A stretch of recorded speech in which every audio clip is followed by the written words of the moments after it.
এবার কি হালকা লাগছে? বিয়ে কোনো কঠিন কাজ না, ছট করে শুধু কবুল বলে ফেলবি, এরপর দাঁত কেলিয়ে জামাইয়ের সাথে শ্বশুর বাড়ি চলে যাবি। তারপর দেখবি চোখের পলকে বাসরও হয়ে গেছে। চুপ কর বেয়াদব, এমনিতেই ভয়ে চুনোপুটি, তার ওপর খেজুরে আলাপ। সন্তোষী, বিয়ে মানে আনন্দ, এক অন্যরকম সুখ। মনে প্রশান্তি যেমন প্রয়োজন, তেমনি শরীরকে ঠান্ডা রাখাও দরকার। তুষার যা বলবে তাই শুনবি। তুষি তোয়ালে দিয়ে মুখ মুছে ভ্যাবলার মতো তাকিয়ে ছোট করে উত্তর দেয়, খিদে পেয়েছে, ভাত খাবো। আপু, আম্মুকে নিয়ে আসতে বলো। বিয়ের কথা সবার খাওয়ার হারাম হয়ে যায়, আর তোর খিদে পেয়েছে? বোনদের খোঁচামার্কা কথায় লজ্জা রাঙা হয়ে ব্যালকনিতে চলে যায় সে।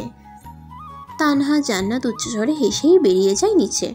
সকাল 11টার দিকে নূরজাহান আনন্দে গদগদ হয়ে বোন সুমনা আর একমাত্র ভাই জামিল হোসেনকে আজই চলে আসতে বলেন। তাদের আগেই জানানো ছিল বিধায় নূরজাহানকে আশ্বাস দিল বিকেলের মধ্যেই উপস্থিত হবে তারা। বিয়ের মধ্যেও অনেক কাজ বাকি পড়ে আছে, একা কোনোভাবেই সামলাতে পারবে না তিনি। সুমনা বেগম বোনের সাথে রাজ্যের আলাপ শেষ করে কল কেটে দেয়। এরপর রাদিপাকে ডেকে বলে, রাদিপা, গোসল করে নাও দুজন, সব কিছু গুছিয়ে তোর বাবাকে কল করে বল তাড়াতাড়ি চলে আসতে। কোথায় যাবে মা? শপিং কেন করলাম? তুষারের বিয়ে কাল বাদে, আমরা আজই যাব। কি বলে মা? সত্যি ভাইয়ার বিয়ে? কার সাথে?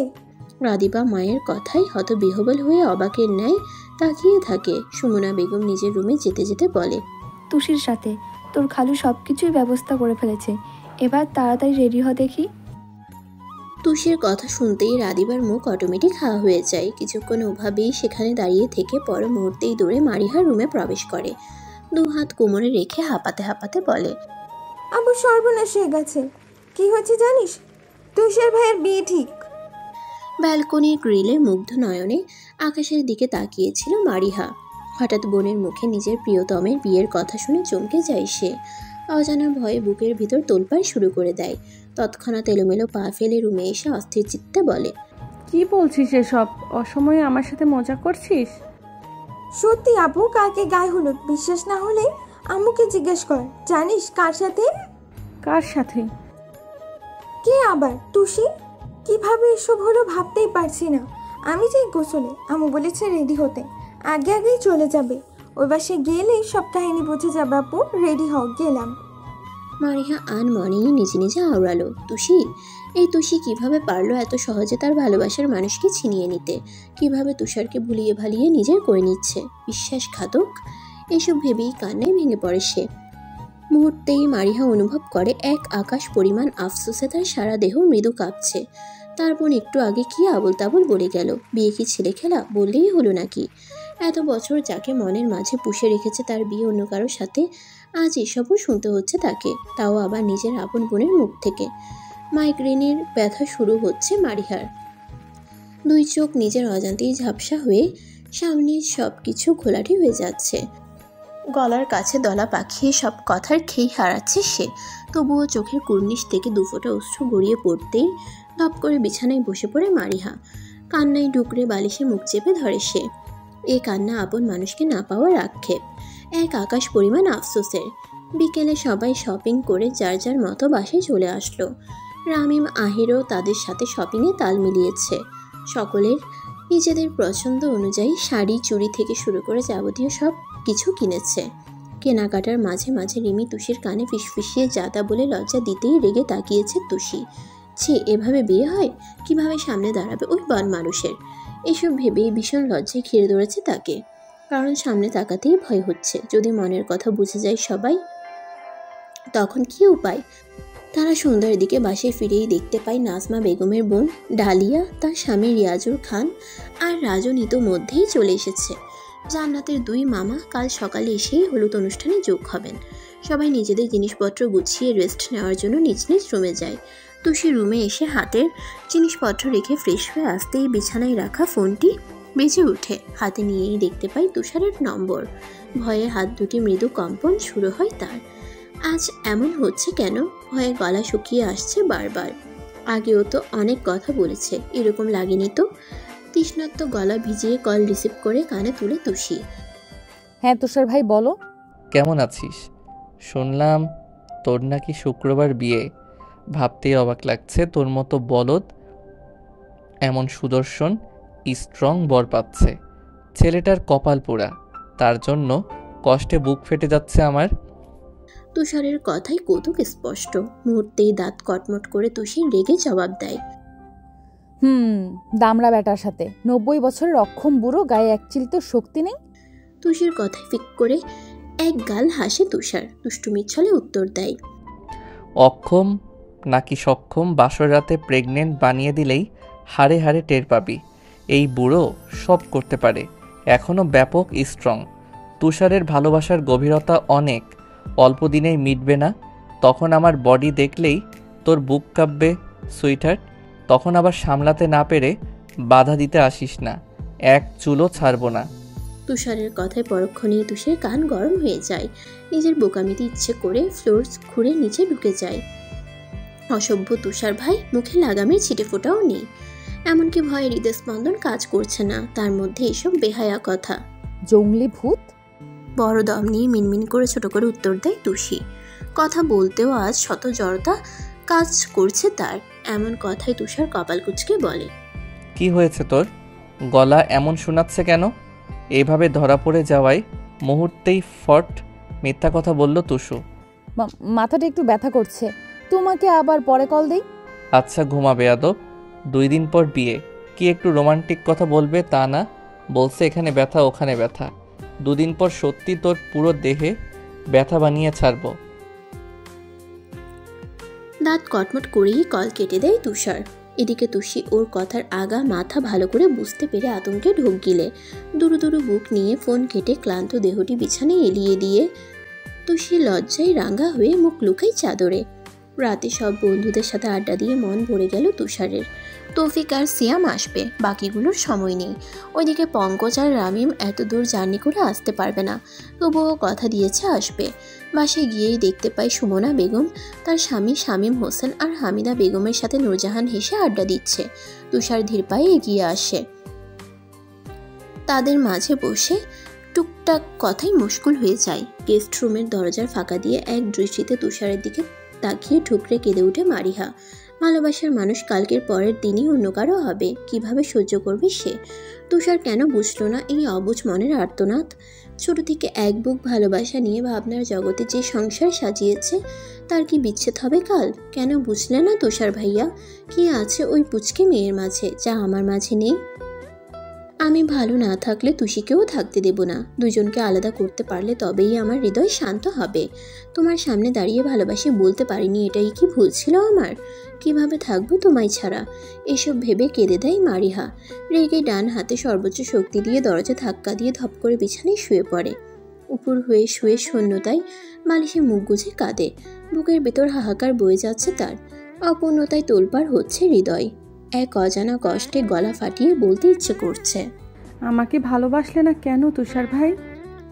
এক রাতেই সারা বাড়ি নানান রকম সাজে ডেকোরেশন করা শেষ। আতিকুর রহমান বিয়ের সকল দায়িত্ব রামিম এবং আহিরের হাতে তুলে দিয়েছে। দুজনে সকাল থেকে মাথার ঘাম পায়ে ফেলে পুরো বাড়ি লাইটিং সহ বিভিন্ন ফুল দিয়ে চারপাশ সাজিয়েছে। এদিকে রান্নার সকল জিনিসপত্র বাবুর্চিকে বুঝিয়ে দেয় আলতাফ। একটুও ভুল যাতে না হয় সেদিকে পই পই করে বলেছে তিনি। তুষির গায়ে হলুদ আর মেহেদির জন্য প্যান্ডেল সাজানো হয়েছে ছাদে। দুপুরে গোসল সেরে যার যার মতো সবাই রেডি হয়ে নিচে আসে। তখন তানহা নিজ হাতে ভাত মেখে তুষিকে খাইয়ে দিচ্ছিল। শাড়ি পরানো শেষ হলে এক দানাও খেতে চাইবে না, এই জন্যই আগে থেকেই খাওয়া শেষ করলো। হাত মুখ ধুয়ে মুছিয়ে বলল, সবাই রেডি হয়ে বসে আছে, যা ওয়াশরুম থেকে ব্লাউজ পেটিকোট পরে আই। তুষি বিছানা থেকে শপিং ব্যাগ নিয়েই ওয়াশরুমে চেঞ্জ করার জন্য চলে যায়। এরপর বেরিয়ে এসে তানহাকে বলে, শক্ত করে পরিয়ে দাও আপু, সেফটি পিন যাতে না খুলে যায়। খুলবে না, আগে এত চিন্তা কেন? তুষির সামনে দাঁড়িয়ে দক্ষতার সাথে শাড়ি পরিয়ে ড্রেসিং টেবিলের সামনে বসায়।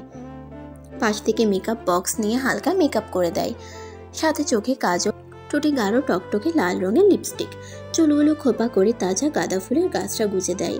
মুচকি হেসে আয়নার সামনে বোনকে ঘুরিয়ে বলে, কি মিষ্টি লাগছে, কারো নজর না লাগুক। তুষি হেসে আয়নার ভেতর থেকেই তানহার পানে তাকায়। তখনই জান্নাত আর রিমিও এসে জানায় নিচে ডাকছে।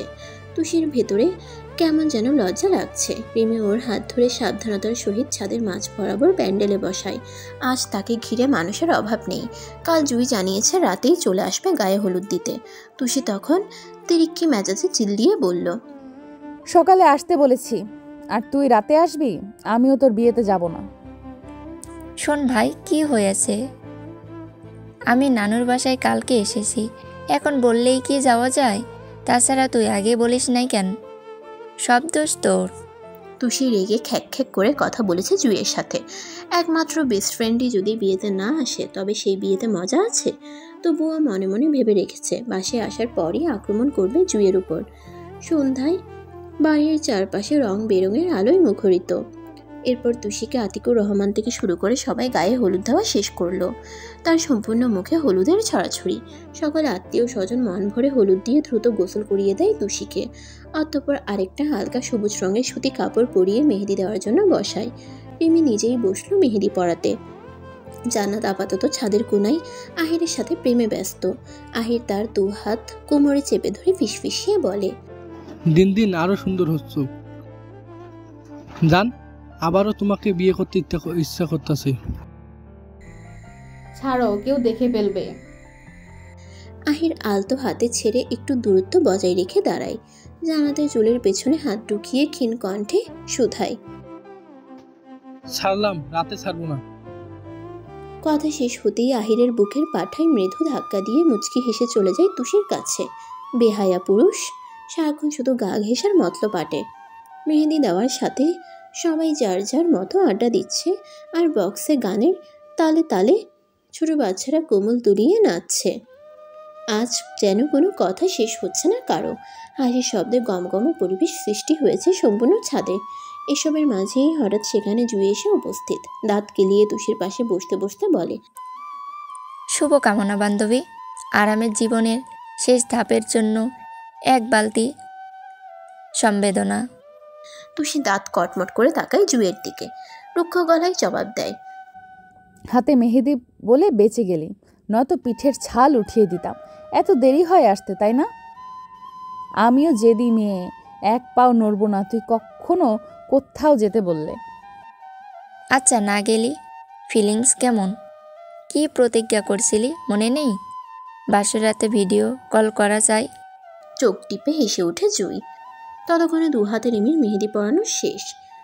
সেও জুইয়ের সাথে তাল মিলিয়ে টিপ্পনি কেটে বলে, আদর কত প্রকার, কি কি সব বুঝিয়ে দিস আমাদের, কারণ তোর পরেই তো আবার আমার সিরিয়াল। আগে থেকে শিখে নিলে জামাইয়ের সাথে সায় দিতে পারবো, তাই না জুই? হ্যাঁ তাই তো। প্লিজ তুষি, বান্ধবীর জন্য এটুকু করিস। তুষি মনে মনে বেশ লজ্জা পেল, তবুও উপরে উপরে চোখ গরম করে উত্তর দেয়, তুষার কাজ চামচে, চুপ কর, নয়তো চাচ্চুকে বলে তোর বিয়েও দিয়ে দেব। খুব পেকেছিস, তাই না? এই কাজের কাজ করলে আমি দুই পায়ে রাজি। যা আব্বুকে বল আমাকেও তোর সাথে বিয়ে দিয়ে দিন। তুষি মুখ বাঁকিয়ে অন্যদিকে তাকিয়ে থাকে। এই দুই বজ্জাত কাল থেকেই পচিয়ে যাচ্ছে তাকে। তুষিকে শুনিয়ে শুনিয়ে নানান ধরনের অকথ্য কথা বলে হাসছে রিমি আর জুই। এসব শুনে রীতিমতো তুষির কান দিয়ে ধোঁয়া ওঠার উপক্রম। দাঁতে দাঁত চেপে কিছু বলতে গেলেই হুট করে তানহা ফোন এনে ওর সামনে দেয়। স্ক্রিনে দেখতে পাই উদাম গায়ে শুয়ে আছে তুষার। তানহা ফোন রিমির হাতে ধরিয়ে দিয়েই প্রস্থান করে সেখান থেকে। মেহেদি দেওয়া হয়নি? হয়েছে একটু আগে। একটা ছবিও পাঠাসনি? অনেক ব্যস্ত নাকি? পাশ থেকেই জুই ফট করে উত্তর দেয়, শুধু বউকেই দেখবেন, দুই শালিকে দেখতে ইচ্ছে করে না? শালির ঘরের শালি আমার পকেট করবি খালি? তুষারের কথায় ফিক করে হেসে ওঠে তিনজন।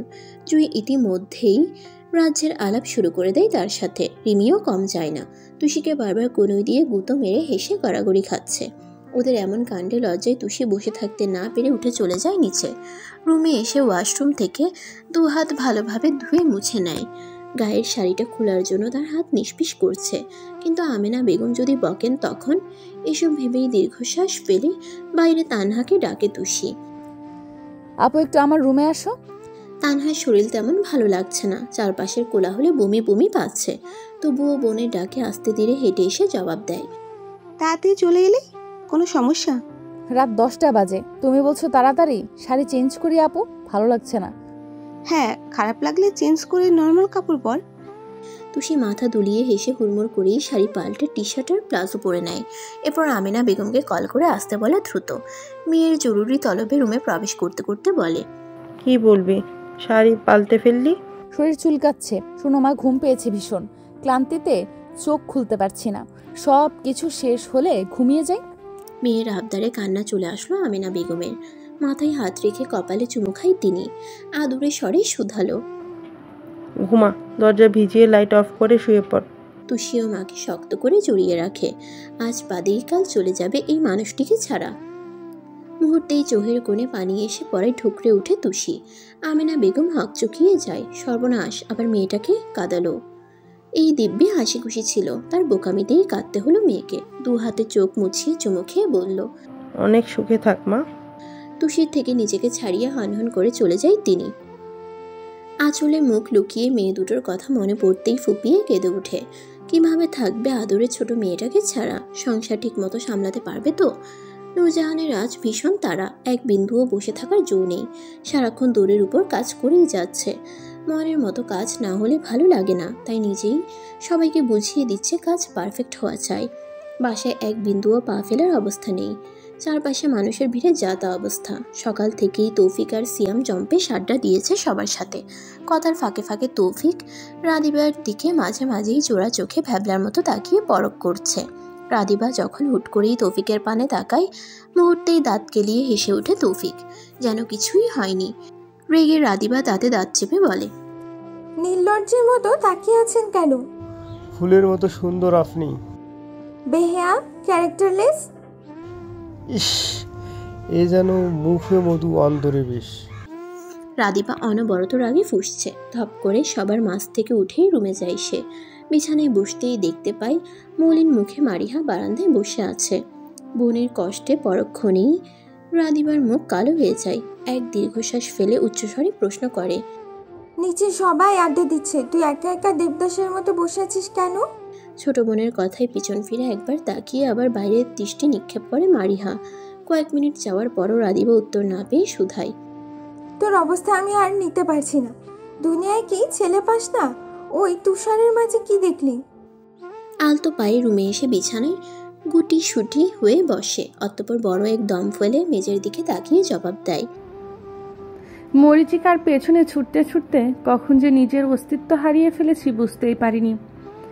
এখন এসব কাহিনী আমার কাছে স্পষ্ট। তুষারের কাছে আমি শুধুমাত্রই বোন আর তুষি। বউ চোখের সামনে এসব কিভাবে মেনে নেই? মন তো আমারও আছে, যার পুরোটাই তুষারের বসবাস। তাহলে ভুলে যাও, অন্য কাউকে ভালোবাসো। যে তোমায় ভালোবাসে তোমাকে হারানোর ভয় পায়। আর একবার চান্স নিয়েই দেখি কি হয়। হয়তো খারাপ হবে, তবুও শেষ মারের মতো শান্তি পাবো। এখন আবার কি করবে? রাদিবার কথায় উত্তর দেওয়ার জন্য তেমন গুরুত্ব দিল না সে। আগের মতোই ব্যালকনির মেঝেতে ধপ করে হাঁটু গুজে বসে ফুপিয়ে উঠে মারিহা। এক পাক্ষিক ভালোবাসা এত কষ্টের কেন? এই 20 বছরে যাকে ভালোবেসে কখনো অন্য পুরুষের সংস্পর্শে যায়নি, দিন শেষে সেই এত বড় ধোঁকা দিল। অবশ্য ভুল নিজের, বেশি আশা করে ফেলেছে সে। তুষার তো কখনো বুঝায়নি তাকে ভালোবাসে, তবুও কেন বেশি বেশি ভাবতে গেল এই 7 বছর ধরে। মনের মাঝে পুষে রেখে কী বা হলো? কিচ্ছু না। অথচ তুষি কত সহজেই ভালোবাসার মানুষটিকে নিজের করে পাচ্ছে।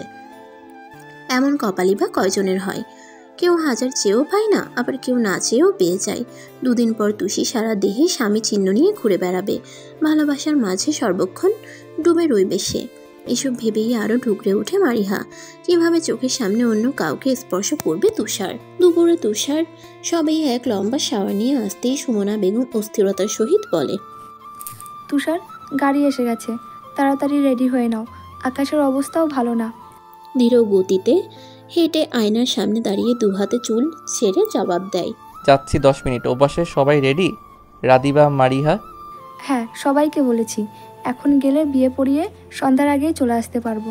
ঠিক আছে, তোমরা বের হও, আমি আসছি। জলদি আয়। কথা শেষে সুমনা বেগম আগের মতোই চটজলদি রুম প্রত্যাখ্যান করে। তুষার হেয়ার ড্রায়ার দিয়ে ভালো মতো চুল শুকিয়ে শেরওয়ানি পরে নেয়।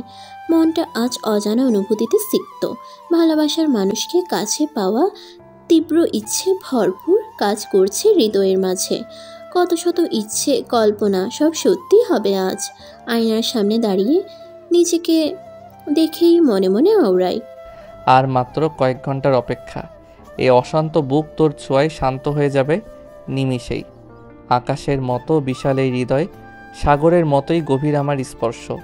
এক একটা নতুন স্পর্শ সামলে নিতেই ধরনীর মতো কেঁপে উঠবি রোজ। ভালোবাসার চাদরে সর্বক্ষণ মরিয়ে রাখবো তোকে। স্নিগ্ধ সঞ্চারণী, তোমায় ভীষণ ভালোবাসি আমি। প্রতিদিনের থেকে আজ যথেষ্ট নিজেকে পরিপাটি করে রুম থেকে বেরিয়ে আসে তুষার। ইতিমধ্যে বাসার সকলে সেখানে উপস্থিত হয়, তার অপেক্ষায় বসে আছে। অধিকাংশ মানুষ গাড়িতে উঠে সময় গুনছে, কেউ বা বরের সাথে একত্রে যাবে বলে দাঁড়িয়ে আছে। তৌফিক এগিয়ে এসে তুষারের কোনোই মৃদু ধাক্কা দিয়ে আধো স্বরে বলে, মেয়েদের মতো সাজুগুজু শেষ হয় না তোর? এর থেকে দ্রুত রেডি হতে পারি না আমি।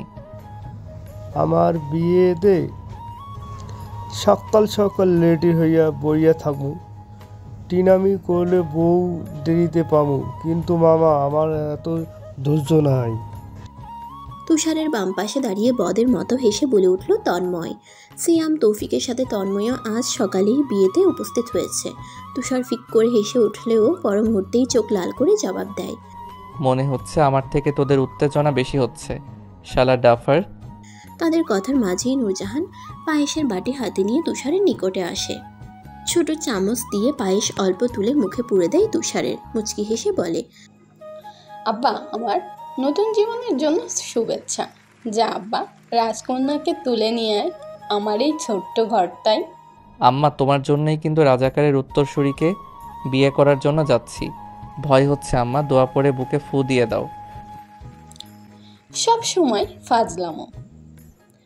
আর দেরি করিস না, অপেক্ষার প্রহর গুনছে আমার ছোট্ট পুতুল। নূরজাহান পায়েসের বাটিটা পাশের টেবিলে রেখে তুষারকে মন ভরে আদর করলো। কপালে চুমু খেতেই দুই চোখের কোণে অশ্রু গড়িয়ে পড়ল হালকা। তার কান্নায় তুষার সহ উপস্থিত সবাই হতবিহ্বল।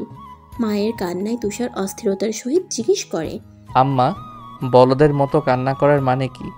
তুমি ছেলের মা, সব সময় দাপট থাকবে তোমার, আর সেই তুমি বোকার মতো কাঁদছো। আমার আব্বা কেমনে বড় হয়ে গেল গো তুষারের আব্বা। এখনো চোখে ভাসে কালি কোলে পিঠে নিয়ে বড় করলাম। রাতে না ঘুমিয়ে একা একা কথা বলে আমাদের ঘুম আরাম করতো। আজ খুশিতে কাটছি আব্বা, অনেক খুশিতে। নূর, বাচ্চামো করো না, রুমে গিয়ে শুয়ে থাকো। আজাদ হোসেন তার উদ্দেশ্যে কথাটি বলেই হামিদা বেগমের দিকে তাকিয়ে পর মুহূর্তেই শুধায়, নূর, পেটে থাকার সময় আপনিও কি অকারণে কাঁদতেন, অকারণে রাগ করতেন শ্বশুরমশাইয়ের সাথে? নয়তো এই মেয়ে আপনার পেটে থেকে কিভাবে হলো, ভাববার বিষয়। তার কথায় মিটিমিটি হেসে উঠল সবাই। হামিদা বেগম মেয়ের জামাইয়ের কথায় লজ্জায় খুক খুক করে কেশে মুখ লুকাতে পাশের রুমে চলে গেল। সে তাদের সাথে যাবে না, বয়স হয়েছে বিধায় নূরের সাথে এখানেই থাকবে। সবার হাসি দেখে ফুঁসে উঠল নূরজাহান।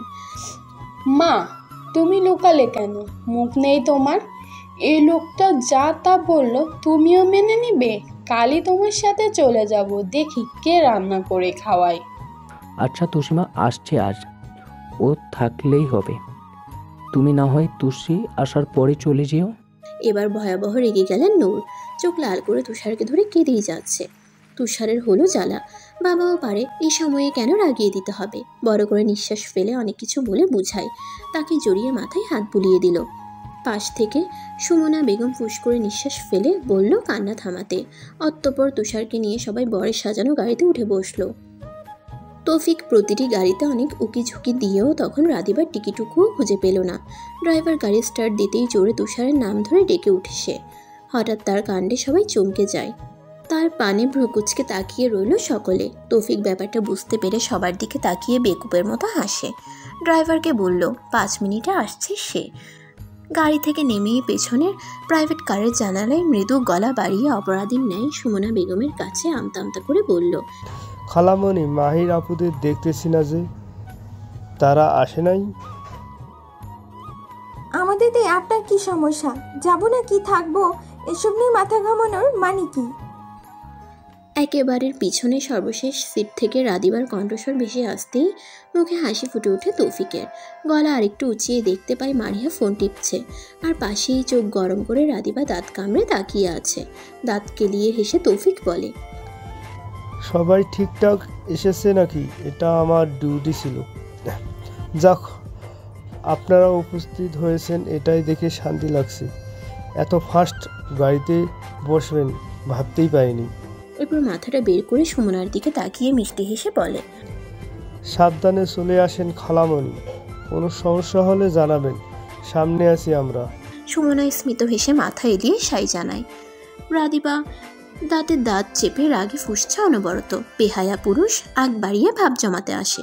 ওদিকে তৌফিক গাড়িতে বসার পরই তার পিঠে ধপ করে কিল বসিয়ে দেয় সিয়াম। এভাবে গাড়ি থেকে নামলি কেন বদমাইশ? তুই তোর এই বোনটারে আমার মনে ধরছে, কিছুই কর দোষ। কোনটা, বড়টা না ছোটটা? যা, বড়টার দিকে তাকাইলে আমার ভয় করে ভাই। কেমনে তাকাই? আমি তো ছোটটারে চাই।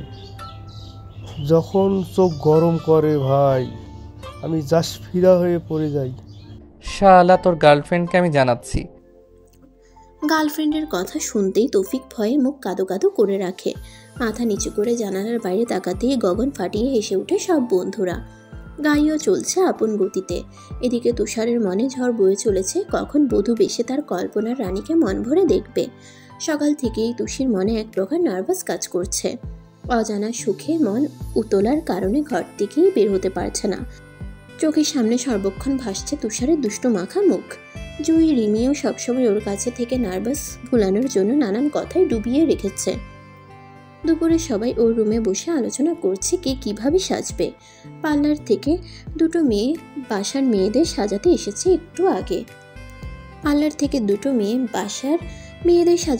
একটু আগেই। তুষি মাত্রই গোসল করে আসতেই ওর হাত ধরে জান্নাত দ্রুত বসিয়ে দেয় সাজানোর জন্য। এরপর নিজেই ওর চুল তোয়ালে দিয়ে মুছিয়ে দিতে দিতে বলে, তুষার ভাইরা 20 মিনিট হলো রওনা দিয়েছে, ঝটপট রেডি হয়ে তাগাতে দিচ্ছে কাকিয়া। আয় তাড়াতাড়ি রেডি হ, আমি চুল শুকিয়ে দিচ্ছি, সময় মাত্র 30 মিনিট। আপু একটু বসতেও দিবে না? পরে রেস্ট নিতে পারবি, এখন চুপচাপ বসে থাক। যেভাবে সাজাবে সাজবি। রিমি জুই আমার রুমে সাজছে। তুষি ফুস করে নিঃশ্বাস নিয়ে পার্লারের মেয়ের সামনে বসে। মেয়েটি তার দক্ষ হাতে নিখুঁতভাবে তুষিকে সাজিয়ে দিচ্ছে। জান্নাত ও ইফাকে ওয়াশরুম থেকে বেরিয়ে নিজেই শাড়ি পরে নেয়। তুষির সাজানো শেষ হলে অল্প হলেও সাজা যাবে, তাই সেই রুমেই শাড়ি পরতে লাগলো। এদিকে তানহাও হালকা সেজে শাড়ি পরে বিছানায় আরাম করে বসে আছে। সেই সময়ে রামিম পাঞ্জাবি পরা অবস্থায় কোথায় থেকে হন্তদন্ত হয়ে এসেই ধপ করে তানহার কোলে শুয়ে তার পেটে মুখ গুজে দেয়। গাঢ় চুম্বন করে বলে, এখন তোমার উজ্জ্বলতা এখনো আরো বেড়ে গেছে মাইজান। কেমন গোলুমুলু লাগছে, বাচ্চাদের মতো ছোট্ট মুখটা। হঠাৎ এমন পরিস্থিতিতে তানহা ভরকে যায়। এরপর স্বাভাবিক হয়ে রামিমের মাথায় হাত বুলিয়ে বলে, উঠে পাশে বসো, হুটার কাছে আসো কেন? সামলাতে বেগ পেতে হয়। কত কষ্টে কন্ট্রোল করে জানো তুমি? বিন্দু মাত্র ধারণা নেই তোমার। রামিম পেট থেকে ঠোঁট সরিয়ে উঠে বসে তানহার পাশে। তানহা ঝাপটে জড়িয়ে ধরে বলে, আর কয় মাস তারপর পাবে আমায়, কিন্তু বাবুর কথাও ভাবতে হবে। আমি অবশ্যই, আগে আমার সোনামণি, তারপর তুমি। ওর জন্যই তো যত ইচ্ছে করুক তবুও কন্ট্রোলে থাকি। তুমিও একটু হট সেজো কম, আজ আগুনের মতো সেজেছ, তাই সামলাতে কষ্ট হচ্ছে। তানহা হেসে ওর বুকে দিল এক কিল। বউকে দু হাতে শক্ত করে জড়িয়ে উচ্চস্বরে হেসে ওঠে রামিম। সে মজার ছলে কথা বললেও এটা সত্যি। আসলেই পাশে বউ থাকলে কয়দিনই বা সামলানো যায়। তবুও অনাগত সন্তানের কথা ভেবে প্রতিনিয়ত তানহাকে ভালোবাসে, আগলে রাখে। বাচ্চা জন্ম দেওয়ার সময়ও অনেকে মারা যায়। তানহারও যদি কিছু হয় তখন না, বেঁচে থাকলে সব হবে। আগে সুস্থ হয়ে বাবু পৃথিবীতে আসুক। জুঁই রিমি গায়ে লেহেঙ্গা জড়িয়ে ইচ্ছে মতো সেজে গুজে রুম থেকে বেরিয়ে আসলো। তুষির ঘরের দিকে যেতেই আহির ওদের পিছু ডেকে বলে, আপু হয়তো তুষির কাছে। কেন ভাইয়া, কোনো দরকার? রিমি মাথা দুলিয়ে জুইয়ের সাথে তুষির রুমে প্রবেশ করতেই দেখতে পাই মেকআপ করা শেষ, এখন শুধু শাড়ি পরিয়ে জবনিকা মাথায় ঠিক করে লাগিয়ে দিলেই হবে। পাশেই জান্নাত চোখে কাজল লাগাচ্ছে, তারও ফটোশ্যুট তৈরি, তারও মোটামুটি তৈরি হওয়া শেষ। এগিয়ে এসে জান্নাতের নিকটে বসে বলল, আপু এই মুহূর্তে রুমে যা, ভাইয়ার জরুরি তলব, এক্ষুনি যেতে বলেছে। জান্নাত গায়ের শাড়ি ঠিক করে বিছানা থেকে উঠে দাঁড়ায়, নিজের রুমের কাছে গিয়ে ওকে দিলেই দেখতে পায় খয়েরি রঙের পাঞ্জাবি পরে মাথা নুইয়ে বসে আছে আহির। আহা, এই ছেলেটা দিন দিন আরও যেন সুদর্শন হচ্ছে, চুলগুলো এলোমেলো হয়ে ফ্যানের বাতাসে উড়ে বেড়াচ্ছে। জান্নাত মনে মনে হাজারবার শুকরিয়া আদায় করে। দরজা হালকা চাপায়, অতঃপর পা টিপে টিপে আহিরের সামনে এসে বলে, মিস্টার তালুকদার কেন রেখেছেন শুনি? আহির সামনে প্রিয়তমা বউকে শাড়ি পরা অবস্থায় দেখে নিশাতুর চোখে তাকায়। হাত বাড়িয়ে উন্মুক্ত কোমরে স্লাইড করতে করতে কিছু বলার জন্য মুখ খুলতেই জান্নাত নিজ হাতে ওর অধর চেপে ধরে। আগে বলো, কার জন্য এত সুন্দর করে সেজেছ?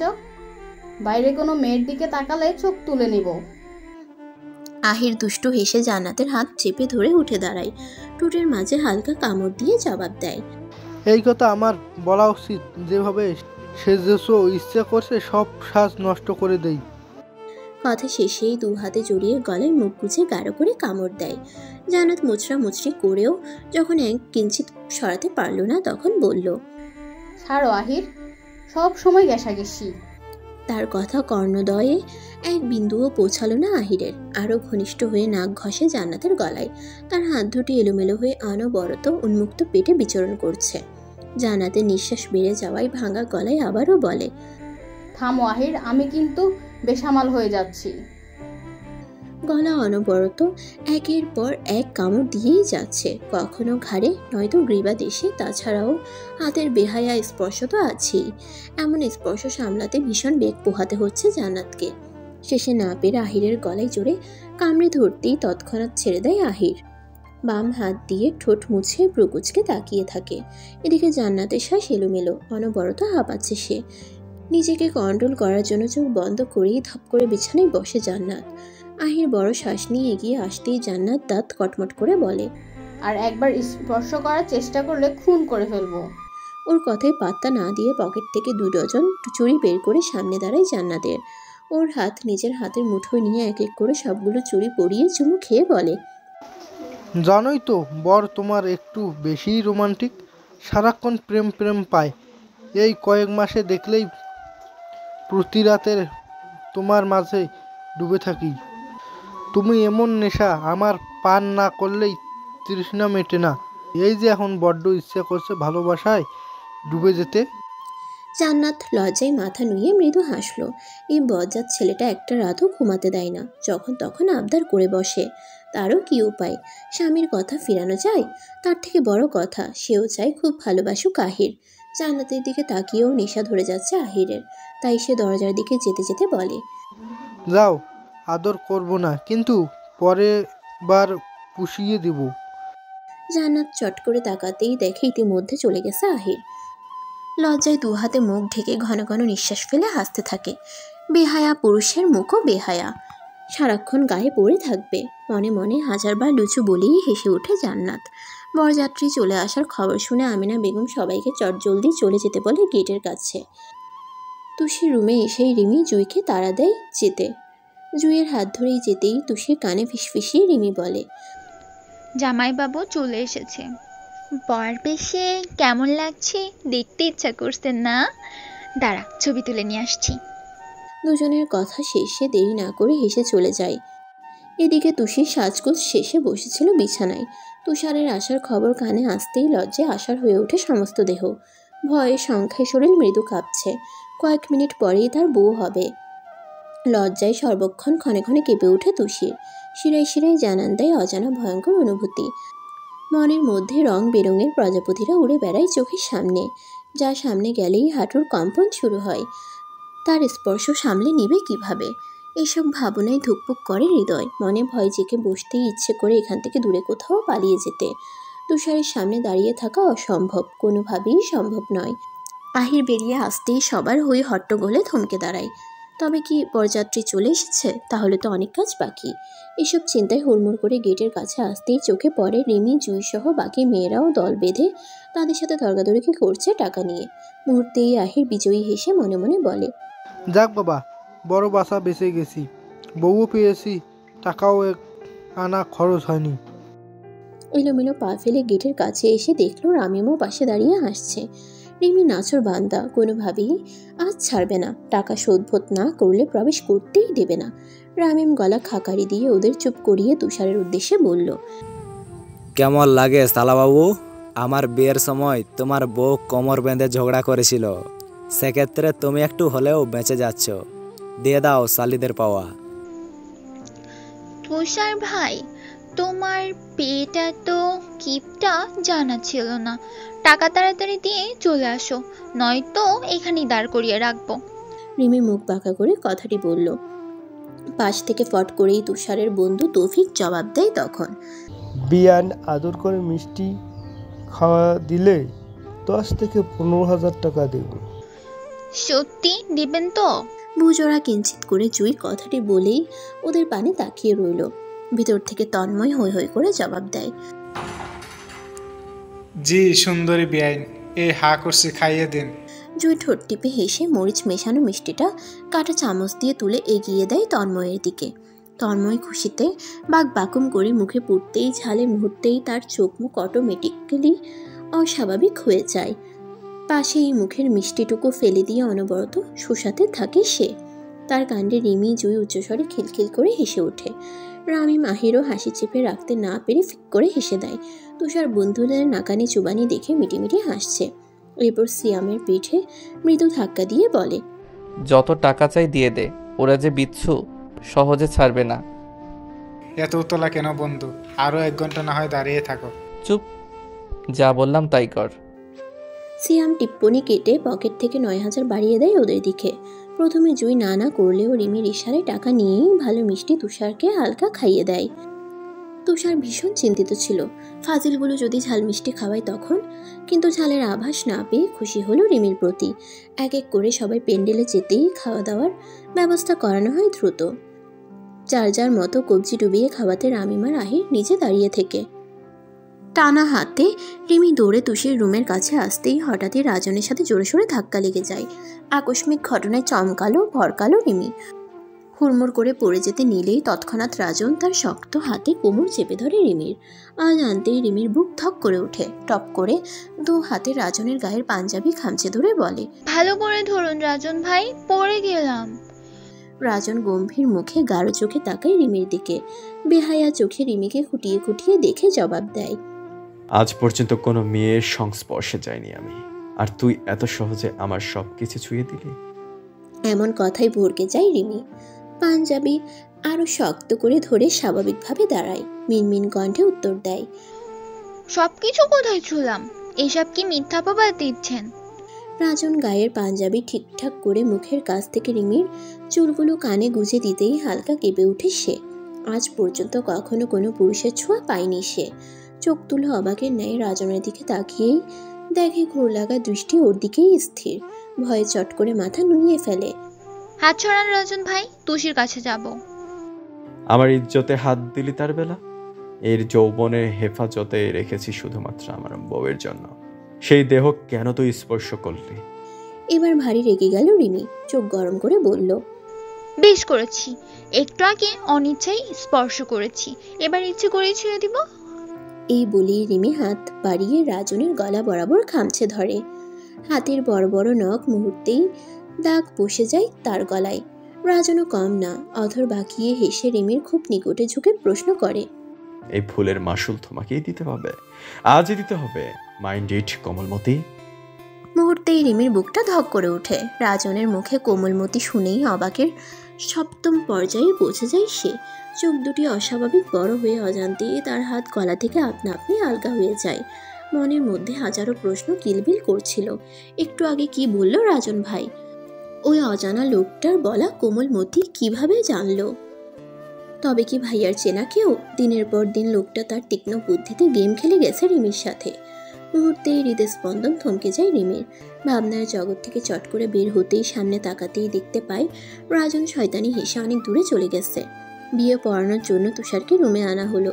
বাসার সবাই সেখানেই উপস্থিত। মুখ থেকে হাসি আজ কোনো মতেই সরছে না কারোর। কাঙ্ক্ষিত সেই সময় চলে আসায় তুষি যেমন অপেক্ষায় রত ছিল, তেমনই এখন ভীষণ নার্ভাস লাগছে। ঘুমটার আড়ালে মাথা নুয়ে এক দৃষ্টিতে মেঝেতে স্থির করে রেখেছে। তার সামনেই তুষার মাদকের ন্যায় বধূ বেশি ছোট্ট তুষিকে খুঁটিয়ে খুঁটিয়ে দেখছে। সে যেন পণ করেছে আজ যত কিছুই হয়ে যাক দৃষ্টি কোনোভাবেই সরাবে না। কাজী নিজের মতো সব নিয়ম বলে তুষির উদ্দেশ্যে কবুল বলতে বললেন, কিন্তু এসব কোনো কথাই যেন তার কানে পৌঁছালো না। হঠাৎ কি মনে হতেই চোখ থেকে আপনা আপনি অশ্রু গড়িয়ে পড়ল। কাজী সাহেব দ্বিতীয়বারের মতো বলতে বললে হাতের পিঠ দিয়ে চোখ মুছে তুষি। আমেনা বেগম মেয়ের হাত নিজের মুঠো নিয়ে কানে কানে হাজার বুঝ দিলেও কেঁদেই যাচ্ছে তুষি। তাকে এভাবে কাঁদতে দেখে তুষারের বুকটা মোচড় দিয়ে ওঠে। ইচ্ছে করে পাশে বসে জড়িয়ে ধরে আদর করতে। কিছুক্ষণ পরও কান্না থামতে না দেখে শেষে জান্নাত বুদ্ধি করে দ্রুত আতিকুর রহমানকে নিয়ে আসে। তিনি তুষিকে আলতোভাবে জড়িয়ে ধরেন। বাবার আদরে তুষি এবার যেন আরও টুকরে উঠল। সেও জড়িয়ে ধরে কান্নার গতি বাড়িয়ে দেয়। আতিকুর রহমান মাথায় আদর করে শুধায়, সামনে তাকিয়ে দেখো, তুষার অপেক্ষা করছে। ছেলেটার মুখটা কালো হয়ে গেছে, বলে দাও, দেরি করতে নেই।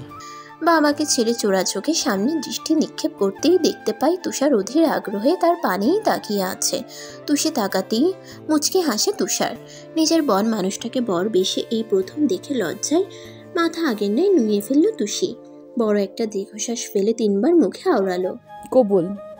তার বলা শেষ হতেই চারপাশে আলহামদুলিল্লাহ ধ্বনি ভেসে আসে। এবার তুষি অনুভব করে এখন আগের মতো জড়তা কাজ করছে না। বড় শ্বাস নিয়ে চুপ করে রইল।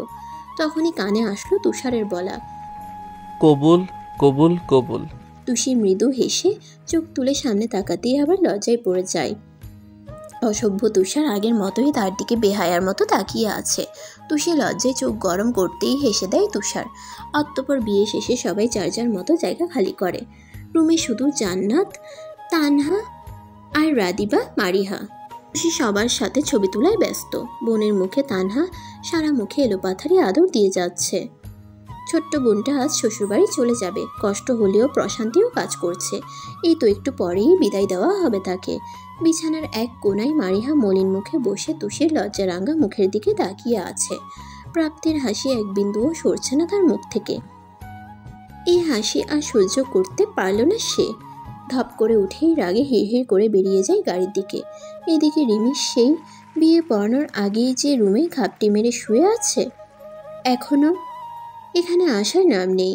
ওর মনে হচ্ছে বের হলেই রাজনের দুষ্ট কথার মুখোমুখি হতে হবে। হৃদয় হরণকারীর ছেলেটা কি তবে এই রাজন? কিভাবে সম্ভব? কোনো দিকে মিল নেই। চিন্তায় মাথার শিরা উপশিরা ধপধপ করছে। বিয়ে শেষে তুষার ও বন্ধুদের সাথে বাইরে আলাপ করছে।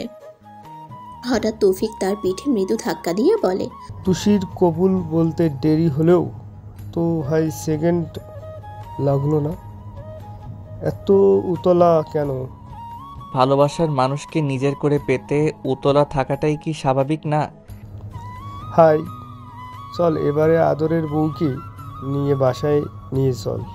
হ্যাঁ, রাজাকারের বাসায় এক মুহূর্ত দেরি নয়। কখন আবার শ্বশুর বেটা জেদ ধরে আদরের মেয়েকে স্বামীর ঘরে পাঠাবে না। ভাই সত্যি ধর এটা করলো, তখন যা হবে তাই মুখটা একদম দেখার মতো। উচ্চস্বরে হেসে সিয়াম তুষারের উদ্দেশ্যে বলে। তুষার রেগে তাকিয়ে বুঝাই একটাকেও আস্ত রাখবে না।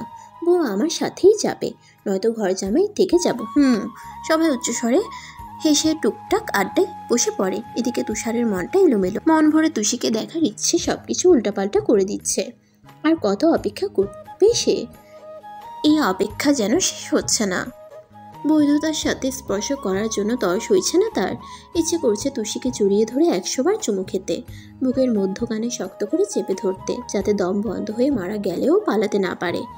সবাই যখন বিয়েবাড়ির কোলাহলে নানান কিছুতে ব্যস্ত, তখন সারা বাড়ি ডালিয়া বেগমকে তন্ন তন্ন করে খুঁজে নিজের রুমে নিয়ে আসে রাজন। কথাটি কিভাবে বলবে সে নিয়েই ভয় লাগছে মনে। মায়ের দিকে দৃষ্টি দিতেই দেখতে পাই ভ্রুজোড়া কুচকে তার মুখ পানিয়ে আগ্রহ নিয়ে তাকিয়ে আছে। ছেলের হাবভাব সুবিধার ঠেকছে না তার কাছে।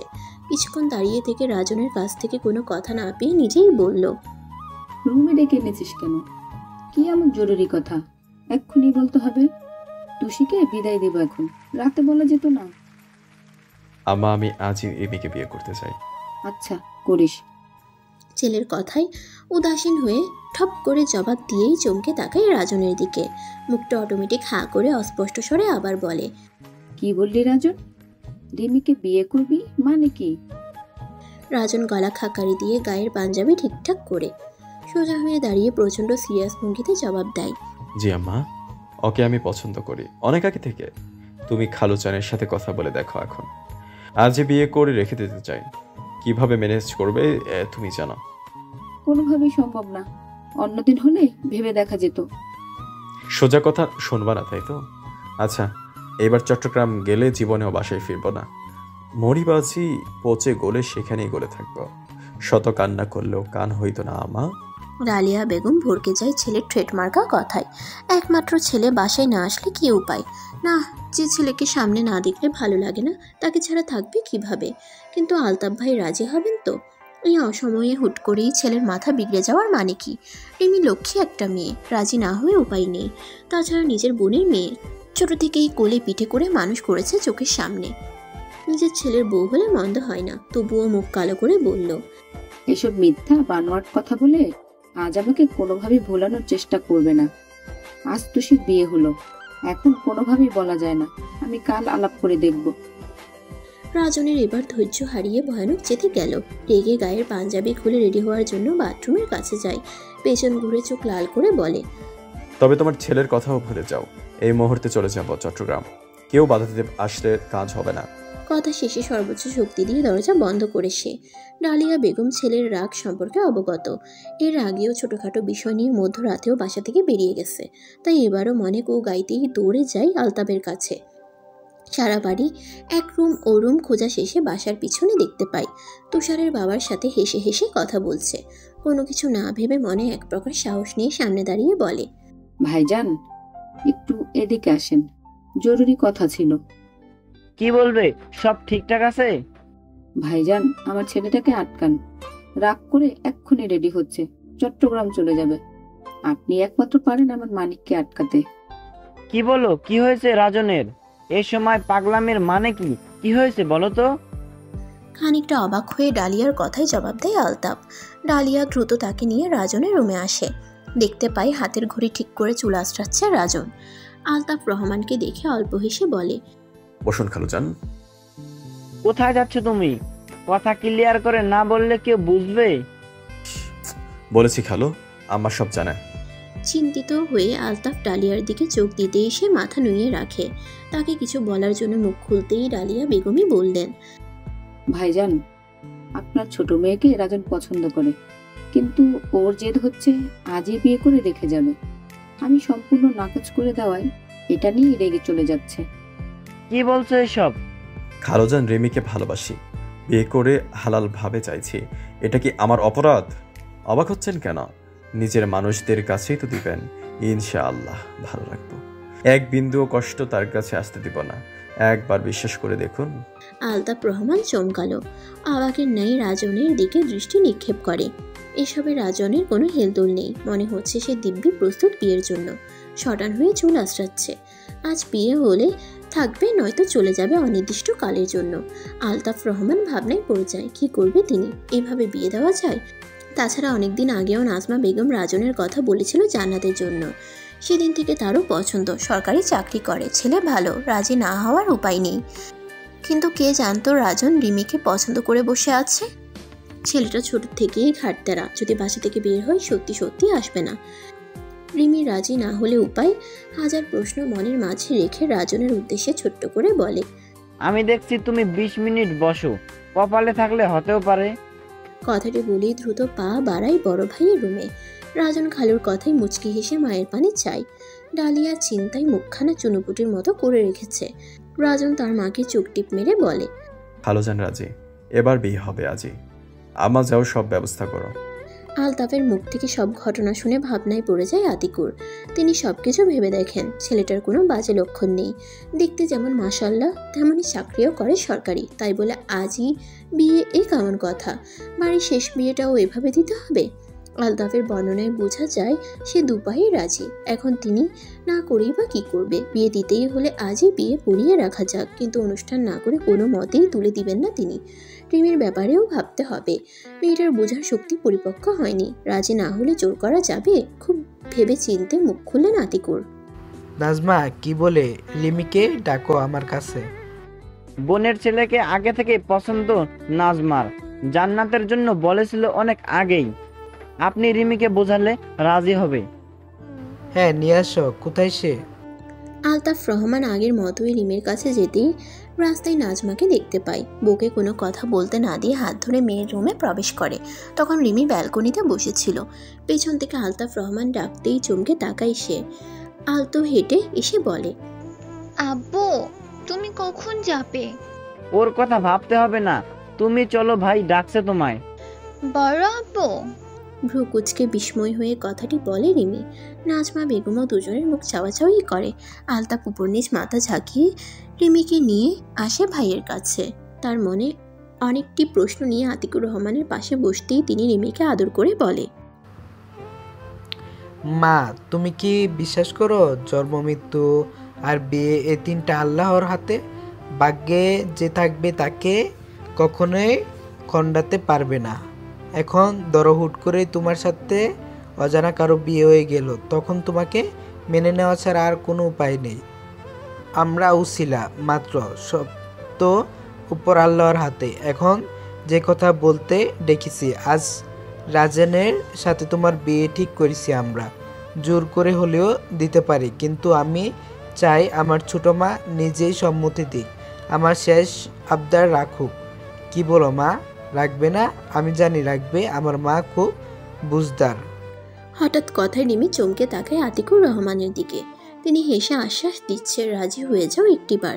বাবা মায়ের দিকে তাকালেও দেখে খুশিতে চোখ দুটো চিকচিক করছে। অজানা কষ্টে ঢুকরে উঠে সে। কখন এসব করলো তারা? ছোট্ট থেকে রাজনকে ভয় পায় সে। আজ তাকেই বিয়ে করতে হবে। আর ওই লোকটার কি হবে, যে এত মাস অল্প অল্প করে মনে জায়গা করে নিয়েছে, নিজের অজান্তেই ভালোবেসে ফেলেছে অনেক। কিভাবে পারবে অন্য কাউকে এই মন দিতে? লোকটা লুকোচুরি বন্ধ করে সামনে কেন আসলো না? এবার কি উপায়? ভেবেছিল একদিন না একদিন ঠিক সামনে আসবে, কিন্তু তার ভাবনার আগেই পরিবার সব শেষ করে দিতে চাইছে। ভালোবাসা হওয়ার আগেই বিচ্ছেদের আগুনে পুড়ছে রিমি। অনাকাঙ্ক্ষিত সেই দিনগুলোর কথা ভেবে লেহেঙ্গার ওড়না চোখে চেপে ধরে কেঁদে ওঠে রিমি। এদিকে নাজমা বেগম রাজনের কথা শুনে খুশি হয়ে যায়। আলতাপের দিকে তাকিয়ে মুচকিয়ে হাসে। মেয়েকে কাঁদতে দেখে আতিকুর রহমান আগলে নেয়, মাথায় হাত বুলিয়ে আদর করে বলে, তুষির মতো রাজকপাল তোমারও হোক। রাজি হও মা, আমার মান সম্মান খুলিয়ে দিও না। আমি বেঁচে থাকতে কিছু হবে না তোমার। ভেবে নাও ভাগ্য ছিল তোমার, যত দূর পড়তে তত দূর পড়বে, এ বাসাতেই থাকবে। শুধু হ্যাঁ বলো আমার মা। বুকের মধ্যে তীব্র যন্ত্রণায় জ্বলে পুড়ে যাচ্ছে রিমির। সে কিভাবে বাবাকে বুঝাবে? মন তার অন্য কেউ চুরি করে নিয়েছে। সেই লোকটাকে নিয়ে প্রতিদিন ভাবনার সাগরে ডুবে থাকে। সেই খবর কি কেউ জানে? পড়াক ও মেয়ের দিন আগে যেমন পড়ার মাঝেই চলে যেত, এখন তা নয়। দিন রাত বেশিরভাগ সময়ই কল্পনার মাঝে যায়। কিন্তু সেই লোকটা যদি কখনো ধরা না দেয়, তার আশায় দিন গুনলে কী লাভ? আজ না হয় মা বাবার কথা নাকচ করলো, কিন্তু এভাবে কয়দিন? মরিচিকার পেছনে ছুটতে ছুটতে যদি বাবা চাচার আদর থেকে বঞ্চিত হয়, বড় আব্বুর মুখের উপর কথা বলার সাহস কখনো তার হয়নি। আজ কিভাবে তার আবদার ফেলবে? অনেকটা সময় ভেবে ছোট্ট করে জবাব দেয়, আমি পড়তে চাই। এভাবে হুট করে আমাকে বিয়ে দিয়ে দিও না বড় আব্বু। রাজন বলেছে বিয়ে করে রেখে যাবে, তাছাড়া কোয়ার্টারে নিয়ে সময়ও লাগবে অনেক। রাজি হও, কাজে এখানেই আছে। না বাবা, বিয়ে কি মুখের কথা? যাকে তাকে বিয়ে করা যায়? কত দিনই বা দেখেছি তাকে, সবসময় দূরেই পড়াশোনা করেছে, এখনো দূরেই থাকে। একটা চেনা জানা আছে না? আলতাফ উত্তর দেওয়ার জন্য মুখ খুলতেই আতিকুর রহমান রিমির মুখে শুকনো চোখে দৃষ্টিপাত করে। মুহূর্তেই কিছু ভেবে ছোট ভাইকে থামিয়ে নিজেই সোজা সাপটা প্রশ্ন করে, ভালোবাসো কাউকে? হঠাৎ বড় আব্বুর প্রশ্নে চমকালো রিমি। আমতা করে বলল, কই না তো। এবার রিমি পড়ল মহা বিপদে। আসলে কি সে ভালোবাসে কাউকে? ভালোবাসলেই বা কি? লোকটার নাম ঠিকানা সহ এক অংশও জানে না। মেয়ে না ছেলে তাও বোঝার উপায় নেই। এখন বড় আব্বুর উত্তর কি দিবে? এবার আল্লাহকে স্মরণ করে রাজি হওয়া ছাড়া কোনো উপায় নেই। এই কয়দিনের মোহ ভুলতে হয়তো কষ্ট হবে, কিন্তু মিথ্যে মানুষকে ভালোবেসে কষ্ট ছাড়া আর কী বা পাবে সে? রিমিকে চুপ থাকতে দেখে গলা খাকারি দিলেন আতিকুর। সাফ বললেন, ছেলেকে কালই আসতে বলো। এবার রুমে যাও, আমি ডালিয়ার সাথে কথা বলছি। রিমির আত্মা ধুকপুক করছে, ভয় করছে। কি জবাব দেওয়া যায়? যে প্রেমই করেনি সে কাল কিভাবে ছেলে আনবে? চোখ বন্ধ করে কোনো কিছু না ভেবে ছট করে রিমি উত্তর দেয়, কোনো প্রেমের সম্পর্ক নেই আমার, আমি রাজি, তোমরা যা বলবে তাই হবে। আলতাফ রহমান সহ সবাই খুশি হয়ে যায়। আতিকুর রহমান অধর বাঁকিয়ে হেসে ওঠে। বেশ, তবে যাও রুমে, কাজে নিয়ে আসছি। এক বিয়ে হতে না হতেই আরেক বিয়ের খবরে পুরো বাড়ি মুহূর্তেই থমকে যায়। সবাই আশ্চর্যের সীমা লঙ্ঘন করে চোখে হাজারো বিস্ময় নিয়ে তাকায়। কি হচ্ছে এসব? তুষার তুষি থেকে শুরু করে বাড়ির প্রতিটি সদস্য আতিকুর রহমানের কথায় বড়সড় এক ধাক্কা খায়। জান্নাত অসহায় হয়ে রিমিকে শুধালে মলিন মুখে রিমি বলে, বড় আব্বু চেয়েছে তাই রাজি হয়ে গেছি। প্রশ্ন করার সাহস পায় না জান্নাত। আহিরের হাত ধরে রুমের কোণায় দাঁড়িয়ে থাকে। এভাবে মেয়েটাকে বিয়ে দেওয়ার কারণ কিছুতেই বুঝতে পারছে না সে। তানহা এমনিতেই বোনের বিদায়ের জন্য কষ্টে রুমে শুয়েছিল। হুট করে রিমির বিয়ের কথায় চমকে যায় সে। ভ্যাবলার মতো রামিমকে শুধায়, কি বাজে বকছো? ঠিক বলেছি। আমাদের সবাইকে ডেকে শ্বশুর বাবা বললেন কাজী আসছে, রিমির আজই বিয়ে রাজনের সাথে। তোমার মতো আমিও প্রথমে অবাক হয়েছিলাম। কোনো কিছু না ভেবে রাজনের সাথে কথা বলতে যাই। সেখানে গিয়ে আরেক ধাক্কা খেলাম। শুনলাম প্রাণপ্রিয় ভাই নিজেই প্রথমে এসব কথা তুলেছে। অনেক আগে থেকে ভালোবাসে রিমিকে। সেখানে আমি কি বলবো আর? কংগ্রেস জানিয়ে খুশি হয়ে চলে আসলাম। ভালোবেসে বিয়ে করেছে, এর থেকে খুশির খবর আর কি হয়? রিমিও চলে যাবে তাহলে? না, এখানেই থাকবে। রামিমের উত্তরে এবার মনটা শান্ত হলো তানহার। মনে মনে হাজার শুক্রিয়া জানালো ছোট বোন দুটির জন্য। আমেনা বেগমও বেশ খুশি। প্রথমে থাম মেরে থাকলেও পরে নাচমা জড়িয়ে ধরে বিয়েটা সেরে ফেলতে বলে।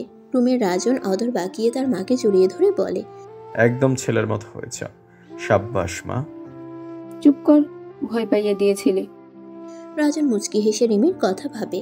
চোখে ভাসছে নাকের ডগায় ঝুলে থাকা চশমা পরা সেই মেয়ের মুখ।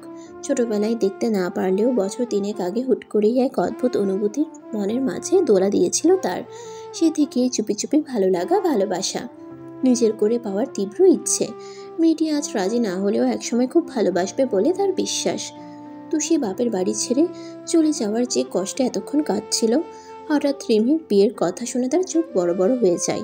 জুইকে চোখ গরম করে বলে, মিথ্যে কথা বলবি না, এমনিতেই আমার কষ্ট হচ্ছে। বিশ্বাস না হলে রিমিকেই বল। কোথায় সে? ডাক ওই শালিকে। রুমে ঘাপটি মেরে বসে আছে, একটু পরেই বিয়ে। সত্যি বলছিস? বিশ্বাস হচ্ছে না। কালকেই মজা করে বলল তোর সাথে আমারও বিয়ে করার ব্যবস্থা কর। আজ সত্যি সত্যি বিয়ে হচ্ছে ওর। জুই মাথা ঝাঁকায়। এমন কাণ্ড জীবনে দেখেছে বলে তার মনে পড়ে না, তবুও বেশ মজা পাচ্ছে সে। আহা, তার জীবনে যে এই কাঙ্ক্ষিত মুহূর্ত কবে আসবে? ফুস করে নিঃশ্বাস ফেলে রিমির কাছে যায়। তার পেছন পেছন মনে হাজার কৌতূহল নিয়ে তুষিও বের হলো। রিমির রুমে যেতেই তুষির এত মানুষের ভিড়ে হুমড়ি খাওয়ার মতো অবস্থা। চুপ করে এক কোণ থেকে দৃষ্টি দিতেই দেখে রিমির মাথায় ওড়না পরিয়ে জান্নাত পাশেই বসে আছে। তখনই রাজন তার পাশে বসলো। কাজী সব নিয়মকানুন মেনে কবুল বলতে বলে রিমিকে। কয়েক মিনিট গাইগুই করলেও কান্না মাখা গলায় ভেঙে ভেঙে কবুল বলে দেয় সে।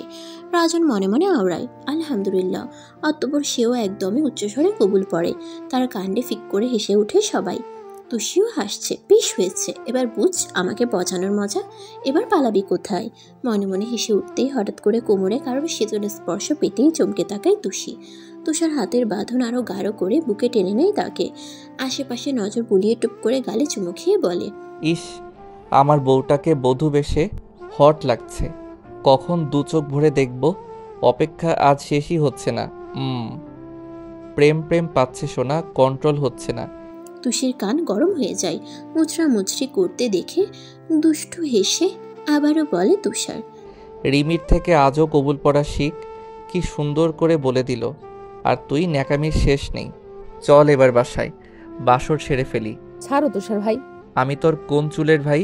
তুষি মৃদু ধাক্কা দিয়ে নিজেকে ছাড়িয়ে নেয়। তুষারের দিকে তাকানোর সাহস আজ কোথায় যেন পালিয়ে গেছে। নিচের দিকে তাকিয়ে নুয়ে যাওয়া গলায় বলে, তাহলে কি? তুষার শাড়ির ভেতর থেকে পেটে হালকা বিচরণ করে ফিসফিসিয়ে বলে, ভালোবাসার মানুষ, তোর প্রাণের স্বামী, তোর ভবিষ্যৎ সন্তানের পিতা। পেটের গাঢ় স্পর্শ নিতে না পেরে তড়িৎ গতিতে দৌড়ে চলে যায় রুমে। বিছানায় বসে বড় বড় শ্বাস নেয় সে। হায় অসভ্য তুষার ভাই, তুমি আমাকে মেরেই ফেলবে। কিভাবে স্পর্শ করো, একেবারে বুকে যেয়ে লাগে। কিছুক্ষণ চোখ বন্ধ করে নিজেকে স্বাভাবিক করে নেয়। সন্ধ্যার ঠিক পরপরই তুষির বিদায়ক্ষণ ঘনিয়ে এলো। রিমিকে মলিন মুখে দাঁড়িয়ে থাকতে দেখে তুষি জড়িয়ে ধরে কান্না করে দেয়। রিমিও এবার চুপ থাকতে পারে না, নিজেও শক্ত করে জড়িয়ে ধরে অশ্রু ফেলে। কত প্ল্যান ছিল তুষির বিয়ে নিয়ে, সব হঠাৎ করেই তছনছ হয়ে গেল। দুবোনকে কাঁদতে দেখে জান্নাত তানহাও আঁচলে মুখ মুছে। আমিনা বেগম কেঁদেই যাচ্ছে মেঝেতে হাত পা ছড়িয়ে। আদরের মেয়েকে ছাড়া কিভাবে থাকবে সে? সারা বাড়ি মাথায় তুলে দৌড়াদৌড়ি করলেও চোখ গরম করে কথা শোনাতে পারবে না কাউকে। বকুনি খেয়ে মুখ ফুলিয়েও বসে থাকবে না। মায়ের মন কষ্টে জর্জরিত হচ্ছে তার। জুই হাতের পিঠে চোখের পানি মুছে দীর্ঘশ্বাস ফেলে। এখন থেকে ইচ্ছে করলেই বের হওয়া যাবে না। বান্ধবীর সাথে একত্রে কলেজ পড়াও স্বপ্ন রয়ে যাবে। শেষে তুষিকে শক্ত করে ধরে সুমনা বেগম গাড়িতে তুলে। তুষি নিজের শরীরের ভর ছেড়ে কেঁদে যাচ্ছে অঝরে। কোনোভাবেই যেতে রাজি নয় সে। সুমনা সিটে বসিয়ে তুষারের হাত তুষের হাতের মুঠোয় দেয়। তুষার কাঁধ জড়িয়ে বুকে নিতেই হাত পা ছড়িয়ে ছিটিয়ে কাঁদতে থাকে। কান্না মিশ্রিত গলায় বলে, আব্বু আম্মু আমি যাব না, আমাকে দূরে পাঠিও না আব্বু। মেয়ের বিদায়ে নিজের অজান্তে আতিকুর রহমানেরও চোখ থেকে অশ্রু গড়িয়ে পড়ে। গাড়ির ভেতরে এসে মাথায় হাত বুলিয়ে চুমু খায়। তুষারের হাত নিজের অজলায় নিয়ে বলে, আমার চিউকে ভালো রেখো। আমি যেভাবে ভালোবেসে আগলে রেখেছি সেভাবেই রেখো, সুখী হও। দোয়া করবেন আপনার কথা যেন অক্ষরে অক্ষরে পালন করতে পারি। আতিকুর রহমান মেয়েকে মন ভরে আদর করেন। বাইরে এসে আজাদ হোসেনকে জড়িয়ে ধরে ভাঙা কণ্ঠে শুধায়, তোমার আশায় মেয়ে দিলাম, আদরে রেখো আমার মাকে। কথা শেষেই তানহা সহ সবাইকে বলে গাড়িতে উঠে পড়েন তিনি। গাড়ি মুহূর্তেই সবার চোখের পলকে উধাও হয়ে যায়। অনেকটা সময় হেঁচকি তুলে কেঁদে শেষে তুষারের গায়েই ঢলে পড়ে তুষি। কাঁদতে কাঁদতে কখন যে ঘুমিয়ে গেছে সে খেয়ালই নেই। রাস্তার ল্যাম্পপোস্টের কৃত্রিম আলোয় তুষের কান্না মিশ্রিত মুখ রুমাল দিয়ে মুছিয়ে দেয় তুষার। কেঁদে কেটে সারা মুখ মুহূর্তেই ফুলে গেছে। তুষার তার দিকে ঝুঁকে কপালে চুমু খেয়ে বিড়বিড় করে বলে, হতাশ, আমি বড্ড হতাশ। কেঁদে কেটেও ঘুমিয়ে গেলি? না জানি বাসরের সময় সিরিয়াস মুহূর্তে ঘুমিয়ে আমার মাথাটা গরম করে দিস, তখন হুশ জ্ঞান সব হারিয়ে বসবো আমি। নো ঘুম, নো কান্নাকাটি, শুধু ভালোবাসা। আমার হৃদয় হরণকারী, এক চুলও ছাড়ব না। আমার মনোহরিণী। বাসায় পৌঁছাতে পৌঁছাতে প্রায় রাত 9টা বেজে গেল। তুষি ঘুমিয়ে যাওয়ার ফলে তুষার পড়ল মহা বিপদে। কিভাবে বাসায় নিয়ে যাবে এখন? বাড়ি ভরা মানুষ, কেউ না থাকলে নির্ঘাত করে তুলেই দিত এক দৌড়। সবার দেহ ক্লান্ত থাকায় আগেই বাসায় চলে গেছে। বাসায় যাওয়ার আগে আজাদ হোসেন তুষারকে বলে যায়, তুষির ঘুম ভাঙিয়ে আস্তে আস্তে ধীরে নিয়ে এসো। তুষার তাকে সম্মতি দিয়ে পাশ ফিরে হালকাভাবে গালে চাপড় মেরে ডাকলো তুষিকে। তুষু চন্নি, ওঠ এবার, অনেক ঘুমিয়েছিস। তুষি একটু নড়ে চড়ে আবার তুষারের শেরওয়ানি শক্ত করে খামচে ধরল। হতাশ হলো তুষার, আবারও রেখে উঠল। পোল্ট্রির মতো শরীর, সারা রাস্তা আমার উপর রেখে ঘুমিয়েছিস। উঠবি নাকি মায়ের খাবি? তুষি বিরক্তির সহিত কপাল কুচকে ঘুম ঝরানো গলায় জবাব দেয়, মা শান্তিতে একটু ঘুমাতে দাও তো। তুষার ফিক করে হেসে ওঠে। আস্তে করে নিজেকে ছাড়িয়ে নিয়ে গাড়ি থেকে নেমে আসে। সবাই ততক্ষণে বাসার ভিতরে হইচই শুরু করে দিয়েছে। তুষার নূরজাহানকে ডাকার জন্য গেটের ভেতরে যেতেই তার মা হনহন করে এদিকেই আসছে। তুষারের সামনে এসে বলে, বলদের মতো একা দাঁড়িয়ে আছিস কেন? টুসি কোথায়? ঘুমাই, অনেক ডেকেছি, ওঠার নাম নেই। আহারে, মেয়েটার উপর যা ধকল গেল, দাঁড়া আমি ডাকছি। গাড়ির ভেতরে নূরজাহান প্রবেশ করে দেখতে পায় সিটে হেলানো অবস্থায় বিভোরে ঘুমাচ্ছে তুষি। মুচকি হেসে গালে চুমু খেয়ে বলে, আমার পুতুল বউ, আমার সোনা বাচ্চা।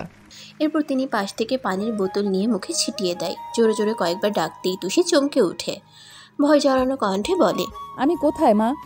নূরজাহান হেসে উঠে তুষির হাত ধরে বাইরে এনে বলে, আপনি শ্বশুর বাড়ি আম্মাজান? ঘুম হয়েছে? আসুন, ফ্রেশ হয়ে খেয়ে তারপর ইচ্ছে মতো ঘুমান।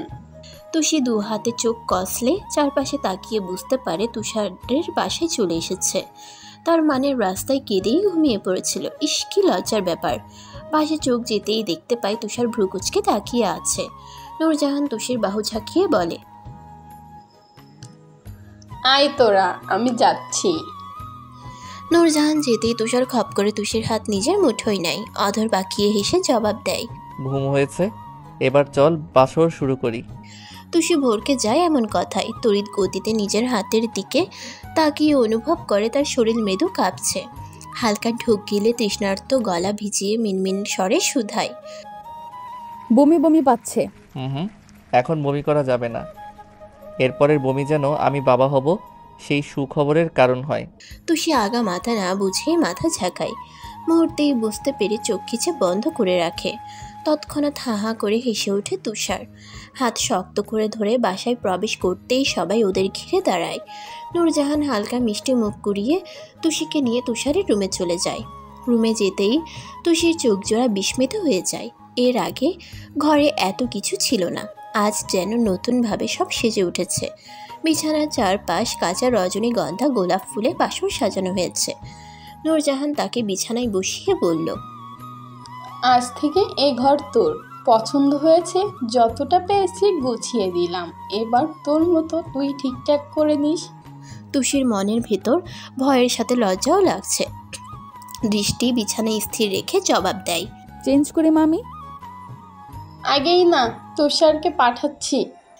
এই বলেই তুষিকে আদর করে চলে যায় তিনি। ঘরের চারপাশে ফুলের ঘ্রাণে মাথা ধরে যাচ্ছে তুষির। চোখ মুখ লজ্জায় লাল বর্ণ ধারণ করছে। তুষির চারপাশে দৃষ্টি নিয়ে মনে মনে আওড়ায়, আজ থেকে এই ঘর আমার, বন মানুষের সব কিছু আমার। জান্নাত অনেক বুঝিয়ে রিমিকে লাল রঙের সুতি শাড়ি পরিয়ে বিছানায় বসায়। কোনো মতেই রিমি এক ঘরে থাকতে রাজি না। না পারছে গলা ফাটিয়ে কাঁদতে, আর না পারছে মনের কথা কাউকে বলতে। পাথরের মতো শক্ত হয়ে বিছানার চাদর খামচে ধরে বসে রইল।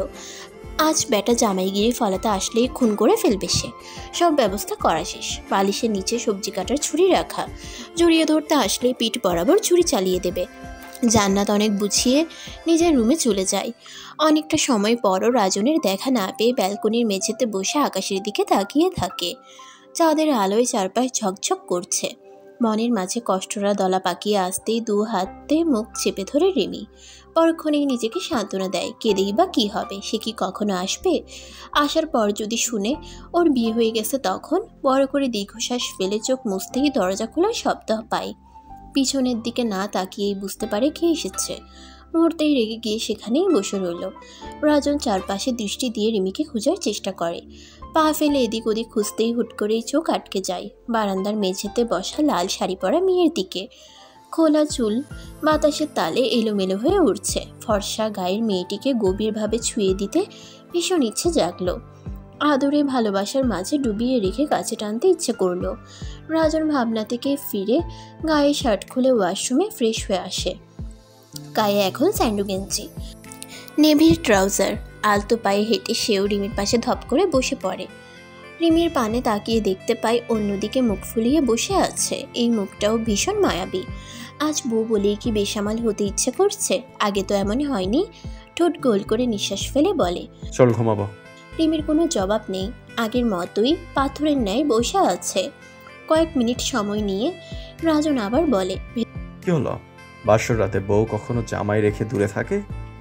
ভেতরে ভেতরে রিমি জ্বলে যাচ্ছে। ইচ্ছে করছে গলা টিপে দিতে, তবুও নিজেকে সংবরণ করে আগের ন্যায় বসে রইল। রাজন এবারও কোনো উত্তর না পেয়ে রিমির আরও গা ঘেঁষে বসলো। ইচ্ছে করেই ডান হাত বাড়িয়ে উন্মুক্ত পেট কলিয়ে সুরসুরি দেওয়া শুরু করে। হঠাৎ আক্রমণে রিমি ভয় পেয়ে যায়। ছিটকে দূরে সরে যেতেই আরও চেপে ধরে রাজন। এক টানে নিজের কোলে বসিয়ে দু হাতে পেট চড়িয়ে ধরে। কাঁধে টোট ছুঁয়ে ফিসফিসিয়ে বলে, নড়াচড়া করবি না। তোর যখন এতই রাত্রি বিলাস করতে ইচ্ছে করছে তবে তাই হোক, এখানেই বালেশ্বর হবে আমাদের। ব্যাপারটা ইউনিক না? রিমির হৃদস্পন্দন থমকে যায়। রাজনের প্রতিটি স্পর্শ তাকে কাঁপিয়ে তুলছে। পেটের মাঝে এভাবে হাতের বিচরণ আর নিতে পারছে না সে। নিজের সর্বোচ্চ শক্তি দিয়েই এক চুলও সরতে পারেনি রিমি। রাজনের শক্ত খসখসে হাতের বাঁধনে মনে হচ্ছে এই বুঝি দম বন্ধ হয়ে যাবে। চোখ থেকে আপনা আপনি অশ্রু গড়িয়ে পড়ল। কম্পিত স্বরে বলল, আমি অন্য কাউকে ভালোবাসি রাজন ভাই, ছাড়ুন আমায়। জোর করে ভোগ করতে পারলেও ভালোবাসা পাবেন না। রিমির কথায় চোখ দুটি মুহূর্তেই লাল হয়ে যায়। পেট থেকে হাত সরিয়ে অবাকের ন্যায় বলে, মানে বাজে বকবি না রিমি। বাসর রাতে বউয়ের মুখ থেকে আমাকেই শুনতে হচ্ছে সে অন্য কেউকে ভালোবাসে, যেখানে এক তোর মাঝে ডুবে দেওয়ার কথা। জি রাজন ভাই, বড় আপুর চাপে পড়ে বিয়ে করতে বাধ্য হয়েছি। রাজন দাঁত কটমট করে রিমির দিকে তাকায়। শক্ত করে দুবাহু ঝাঁকিয়ে বলে, ছেলেটিকে নাম ঠিকানা সব চাই আমার। হালকা ব্যথায় কুকিয়ে ওঠে রিমি। চোখ থেকে কয়েক ফোঁটা অশ্রু ফেলে জবাব দেয়, জানি না, তার সাথে কখনো আমার কথা হয়নি, দেখাও হয়নি। ফাইজলামি করিস আমার সাথে? আমাকে কষ্ট দেওয়ার জন্য দূরে থাকার এসব প্ল্যান তো? সত্যি রাজন ভাই, সেও আমাকে মেসেজ করতো। বিশেষ হয় না তাই তো? আচ্ছা, ফোন থেকে দেখাচ্ছি। এই বলেই পাশ থেকে ফোন হাতে নিয়ে সব মেসেজ রাজনকে দেখায়। মেসেজ পড়েই রেগে লাল হয়ে যায় রাজন। দুহাত মুষ্টিবদ্ধ করে শক্ত গলায় বলে, এটা হিজড়া হলে কি করবে? সব মোহ আজকাল অনেক হয়। আমার ভালোবাসা সব ভুলে যাবে। চল এবার ঘুমাবো। মোহ নয়, ভালোবাসি তাকে। সে কোনোদিন সামনে আসলেই পালিয়ে যাব আমি। একদম আমাকে স্পর্শ করার চেষ্টা করবেন না। বিয়ে করেছি দূরে থাকার জন্য, তোর গায়ের সাথে লেপ্টে থাকার জন্য। আচ্ছা 7 দিন টাইম দিলাম। ওই বেকুব হিজড়া যদি আসে তাহলে আমি নিজে তার হাতে তুলে দেব, কিন্তু না আসলে তখন বুঝবি এই রাজনের ভালোবাসার তীব্রতা কতটুকু গভীর। ঠিক আছে, আপনি এবার অন্য রুমে যান। কথা শেষ হতেই রাজন ওকে হুট করেই জড়িয়ে ধরে ঠোঁটে কারো চুমুক খায়। ঠোঁট থেকে গলায় মুখ নিতেই রিমির শরীরে এক প্রকার কারেন্ট বয়ে যায়। দু হাতে রাজনের চুল খামচে ধরে ভাঙা গলায় বলে, ছাড় বলছি, নয়তো খুন করে ফেলবো। চুল খামচে ধরায় আরো বেসামাল হয়ে যায় রাজন। গলায় একের পর এক কামড় দিয়েই ক্ষান্ত হয় সে। মাথা তুলে রিমির দিকে তাকাতেই দেখে চোখ বন্ধ করে ঘন ঘন শ্বাস নিচ্ছে সে। দুষ্টু হেসে চট করে কোলে তুলে বিছানায় ছুঁড়ে মারে। নিজের বলিষ্ঠ দেহ ছেড়ে দেয় রিমির দেহের উপরে। ব্যথায় রিমির নখ দাবিয়ে দেয় তার পিঠে। রাজনও কম না, আজ কোনো মতেই ছাড়বে না। বুক থেকে আঁচল সরিয়ে গলায় মুখ গুজে দেয়। এক হাতে কোমর চেপে আরেক হাতে রিমির পিঠ আগলে ধরে। ঘাড়ে তার দাড়ির স্পর্শে রিমি মুচড়ামুচড়ি শুরু করে দেয়। এই কেমন অনুভূতির জোয়ারে ভাসছে সে? এমন বেসামাল লাগছে কেন? প্রতিটি স্পর্শে কেঁপে উঠছে রিমি।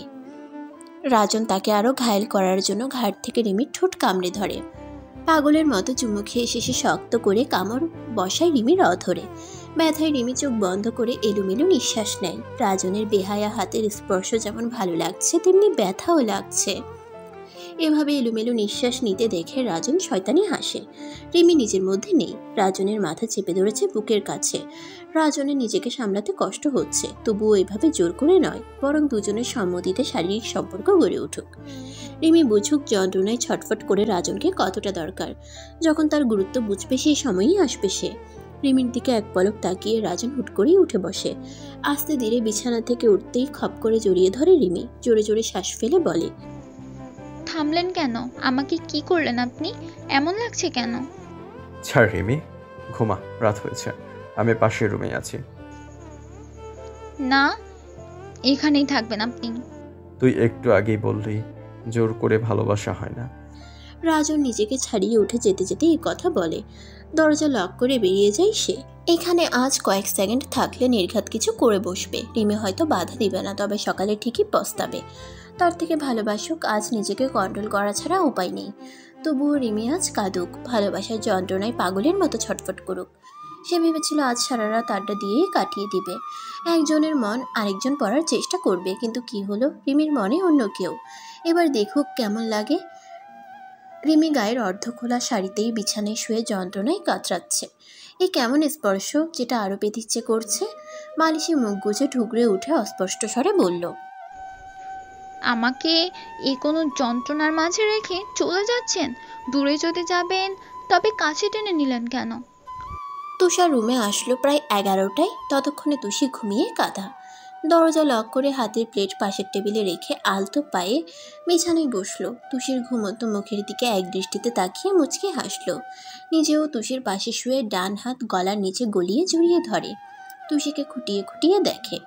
কান্নায় পার্লারের সাজ ইতিমধ্যেই নষ্ট হয়ে গেছে। সারা গায়ে সাজ, তার গহনা, শাড়ির ভারী কাজ। মাথার ঘুমটা পাশেই পড়ে আছে। ঠোঁটের গাঢ় লাল লিপস্টিক মাদকের মতো কাছে টানছে। তুষার বাম হাত এগিয়ে তুষির ঠোঁটে স্লাইড করতে থাকে। গলার নিচে তাকাতেই চোখ আটকে যায় বুকের একটু উপরের সেই কালো তিলটার দিকে। দৃষ্টি হয়ে যায় গাঢ়। চোখ বন্ধ করে বড়সড় শ্বাস ফেলেই বেসামাল হয়ে অল্প ঝুঁকে তিলটায় মুখ বসায়। পরপর 3টা লাভ বাইট দেওয়ার ফলে সেখানে লাল বর্ণ ধারণ করে মুহূর্তেই। তৎক্ষণাৎ তুষির ঘুম ছুটে যায়। অনুভব করে কারোর আলিঙ্গনে সে বাধা। চট করে মাথা নিচু করে দেখে তুষার গলার খানিকটা নিচে মুখ গুজে রেখেছে। ভয়ে শ্বাসরুদ্ধকর অবস্থা হয় তার। হাত দিয়ে তুষারকে ছাড়ানোর চেষ্টা করে কম্পিত স্বরে বলে, তুষার ভাই ছাড়ো আমায়। তুষির কথা তার কান পর্যন্ত গেল নাকি সন্দেহ। তুষির বুকের উপর থেকে এবার গলায় আসে। শক্ত করে কামড় দিয়ে নেশাতর চোখ দুটি তুষির চোখে স্থির রেখে জবাব দেয়, ছাড়বো না। কি করবি? তুষি থমকে গেল তার কথায়। আসলেই তো, না ছাড়লে কী বা করবে সে। তবুও তুষারের মাথা বৃথা চেষ্টায় নিজের থেকে ছাড়িয়ে নেওয়ার জন্য বলে, চেঞ্জ করবো, শরীর চুলকাচ্ছে। তোর শাড়ির পাথরে গহনার জন্য আমার যে হাত লাল হলো তার বেলা। কাছে এসেছো কেন? আদর করতে। তুই ভালোবেসে ডাকলেই তো জোর করে আসতাম না। তুষি ধাক্কা দিয়ে নিজেকে ছাড়িয়ে উঠে পড়ে। উঠে পালাতেই আবারও তুষার এক ঝটকায় বিছানায় ফেলে। নিজেও ওর উপরে ঝুঁকে নাকে নাক ঘষে ঘোর লাগা গলায় শুধায়, চেঞ্জ করতে হবে না। খিদে পেয়েছে নিশ্চয়ই, আয় খাইয়ে দেই। এরপর ধরে ধরে শাড়ি গহনা সব কাপড় খুলে দেব। তুষি ভয়ে হিমশীতল ভাব সারা শরীরে বয়ে যায়। এলোমেলো নিঃশ্বাসে পাগল পাড়া। ওর উন্মাদনায় তুষার বুঝতে পেরে মৃদু হেসে উঠে বসে। টেবিল থেকে প্লেট এনে হাত ধুয়ে আসে। এরপর তুষির উদ্দেশ্যে বলে, এভাবে নিঃশ্বাস পড়ে নিলেও চলবে, আয় খেয়ে নেই। লজ্জায় তুষি দুহাতে মুখ ঢাকে। আস্তে ধীরে উঠে বসে মুখ ফুলিয়ে বলে, তুমি খাবে না? খেতে দিলি না, কিভাবে খাবো? না করেছি। তবে হ্যাঁ করলি। তুমিও খাও। কিসের কথা বলছিস? বিরিয়ানির কথা বলছি। আমি আরো ভাবলাম তোকে খাওয়ার কথা বলছিস। মুহূর্তেই চোখ বড় বড় হয়ে যায় তুষির। হালকা ঢোক গিলে আমতা আমতা করে বলে, অসভ্য পুরুষ মানুষ, তুই খা তোর বিরিয়ানি। কুল বেবি, রেগে গেলে চলবে? খেয়ে শক্তি বাড়াও। গায়ে এক ফোঁটাও শক্তি নেই তোমার। একটু পর আমাকে সামলানোর জন্য এনার্জি দরকার হবে। তখন হেলে দুলে পড়ে গেলে আমার কি হবে? তুষারের খাপছাড়া কথা ভাসছে। তুষির ইচ্ছে করছে মরে যেতে। অসভ্য তুষার ক্ষণে ক্ষণে লজ্জা দিতে উঠে পড়ে লাগে। তুষি নিজেকে যথেষ্ট নিয়ন্ত্রণ করলো। রেগে চোখ গরম করে বলল, দেখো তুষার ভাই, বাজে কথা বন্ধ করো। কথা শেষেই চট করে এক লোকমা ওর মুখে পুরে দেয় তুষার। মুখে অসন্তুষ্ট ভাব নিয়ে জবাব দেয়, খাওয়ার মাঝে কথা বলতে নেই। এত বছরে জমিয়ে রাখা ভালোবাসা যখন তোর মাঝে সমর্পণ করব, তখন সেই ধকল নিতে না পারলে খবর আছে। কান্নাকাটি করলেও কাজ হবে না। তুষির দু হাতে কান চেপে কটমট করে তাকালো। তুষার টুস করে তার ঠোঁটে চুমু খেয়ে আবারও খাইয়ে দেয়। এবার তুষির মাথায় দুষ্টু বুদ্ধি খেলতেই ইচ্ছে করে মুখে লোকমা দেওয়ার সময় হাতে দিল জোরে এক কামড়। ব্যথায় তুষার রেগে তাকায় ওর দিকে। এদিকে তুষি খিলখিল করে হাসছে। এ হাসি আর সহ্য হলো না তুষারের। প্লেট টেবিলে রেখে হাত ধুয়ে নেয়। তুষিকে পানি খাইয়ে বলে, রাক্ষসী আজ এমন জব্দ করব, পরের বার কামড় দিতে দুবার ভাববি। সে এখনো হাসছে। তুষার চট করে গায়ের শেরওয়ানি খুলে মেঝেতে ছুঁড়ে মারে। হুট করেই তুষির দু হাত বিছানার সাথে চেপে ধরে। হঠাৎ আক্রমণে তুষি কিছু বুঝে ওঠার আগেই তুষার শরীরের সমস্ত ভর তার উপরে ছেড়ে গলায় মুখ গুজে গলায় খোঁচা খোঁচা দাড়ি দিয়ে অনবরত ঘষতে থাকে। তুষি ব্যথাগুলো দাঁতে দাঁত চেপে হজম করলেও এবার দম বন্ধ হয়ে যাচ্ছে। খুব কষ্টে বলে, আমি বোধহয় মারা যাচ্ছি তুষার ভাই, প্লিজ ছাড়ো না। তুষির অস্পষ্ট কথায় আরও ঘোরের মাঝে চলে যায় তুষার। দিক বেদিক হারিয়ে সারা শরীর নিজের দখলে নিয়ে নেয়। তুষার দুহাত হালকা ছেড়ে তুষির গায়ের গহনা এক এক করে খুলে ফেলল। গা থেকে একটানে শাড়ি খুলতেই তার চোখে মুখে এক প্রকার কামুকতা ভর করে। দৃষ্টি আটকে যায় তুষির অর্ধনগ্ন দেহে। কারো দেহ এতটাও নিশাময় হতে পারে? এ যেন চুম্বনের আবেশে তাকে টানছে।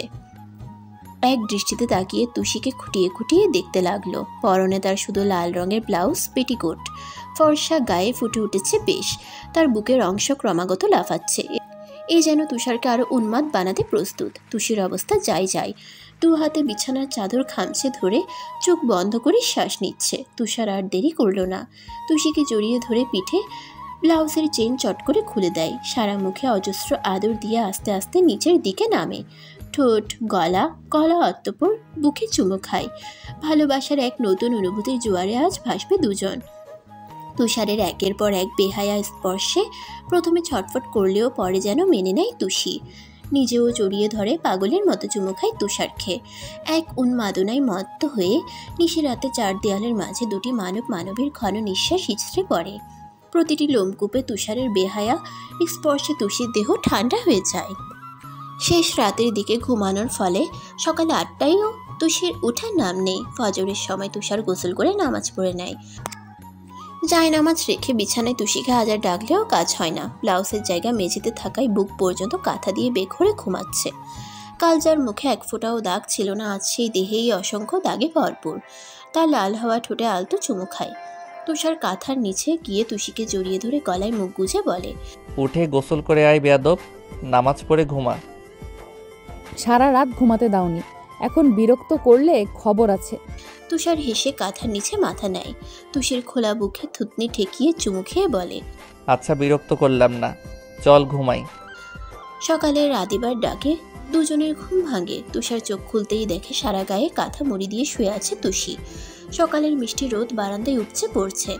আর মোড়া ভেঙে বিছানায় হেলান দিয়ে তুষির উদ্দেশ্যে বলে, ভাই বাসা ভর্তি মেহমান, দোহাই লাগে এবার ওঠ। তুষি হালকা নড়াচড়া করতেই তল পেটে মোচড় দিয়ে ওঠে। তৎক্ষণাৎ চোখ খিচে বলে, উফ, ব্যথা করছে তুষার ভাই। আজ হালকা ব্যথা করবেই, ফ্রেশ হয়ে পেইন কিলার খা। তুষি ব্যথায় ঠোঁট কামড়ে ধরেছে।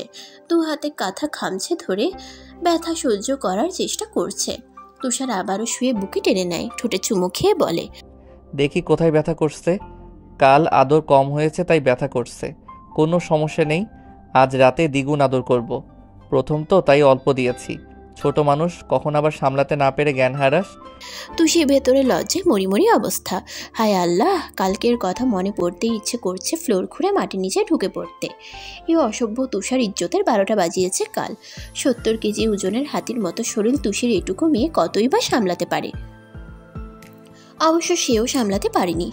শেষে আদরে আরও কাছে টেনেছে।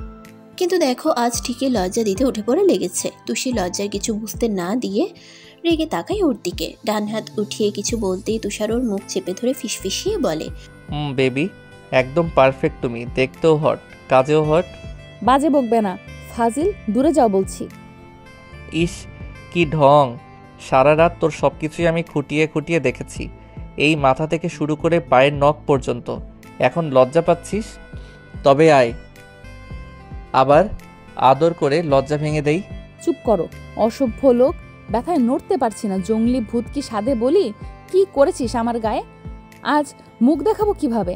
ঠোঁট থেকে শুরু করে সম্পূর্ণ শরীরের দাগ। জঙ্গলির মতো দাঁত রাখিস, সবগুলো দাঁত উঠিয়ে নেব। তুষির রেগে গলা টিপে ধরে তুষারের। তুষার উচ্চস্বরে হেসে আবারও গলায় কামড় বসিয়ে দেয়। চোখ টিপ মেরে বলে, জঙ্গলি ভূত বলার শাস্তি আবারও বলবি? তুই আমার পিঠে বুকে কি করেছিস জানিস? দেখ, রাক্ষসীর মতো মাংস তুলে ফেলেছিস বেয়াদব। আমিও তোর 2 হাতের নখ কেটে দেব। আর আমি একাই গলায় কামড় বসিয়েছি? রাক্ষসী, তুই যা করেছিস পারলে কামড়িয়ে ছিঁড়ে ফেলতি। তুষি জোরে ধাক্কা দিয়ে কাঁথা গায়ে পেঁচিয়ে উঠে দাঁড়ায়। কাল রাতে তখন সে কি হুঁশে ছিল? পেটে এখনো তীব্র ব্যথা। পা টিপে টিপে বাথরুমে গিয়ে দরজা লাগায়। দেখতে পাই তার কাপড় আগে থেকেই রাখা আছে। মুচকি হেসে আয়নার সামনে যেতেই লজ্জায় বুক টিপ টিপ করে। এ মুখ দেখানোর এক বিন্দুও জো নেই। গলায় অসংখ্য লাভ বাইট। কালকের রাতের কথা মনে হতেই লজ্জায় মুখ লুকায় কাঁথায়। ইস, কি থেকে কি হয়ে গেল। তুষার বিছানা ঠিক করার সময় চোখ যায় সাদা বিছানার চাদরে। লাল বর্ণের রক্ত শুকিয়ে কালচে হয়ে আছে। তখনই তার বুঝার বাকি রয় না এটা কিভাবে হলো। তাড়াহুড়ো করে বিছানার চাদর উঠিয়ে বাথরুমের সামনের বালতিতে রাখে। ওয়ার্ড্রপ থেকে আরেকটা নতুন চাদর বের করে বিছানায় বিছিয়ে দেয়। এরপর বালতি হাতে নিয়ে বাথরুমের দরজার সামনে গিয়ে তুষিকে ডাকলো। তুষি, দরজা খোল, একটু কাজ আছে। না, গোসলের সময় আর বিরক্ত করো না, পরে আসবে, যাও। খুলবি নাকি দরজা ভাঙবো?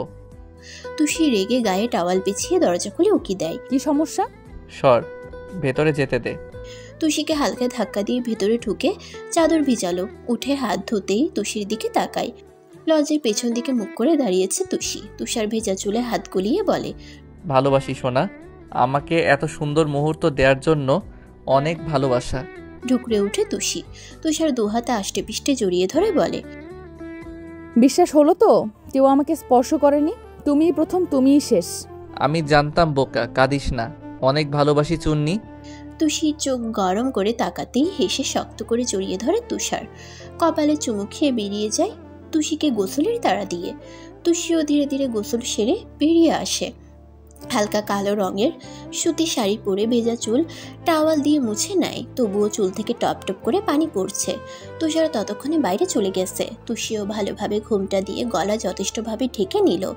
এরপর রুম থেকে উকি দিয়ে দেখলো সবাই ড্রয়িং রুমে কথা বলছে। সেও পা টিপে টিপে সেখানে আসতেই রাদিবা বলে, ঘুম কেমন হলো তুষি? ভালো। মামি কোথায়? রাদিবা উচ্চস্বরে হেসে ওঠে, হাত দিয়ে ইশারা করে রান্নাঘরের দিকে।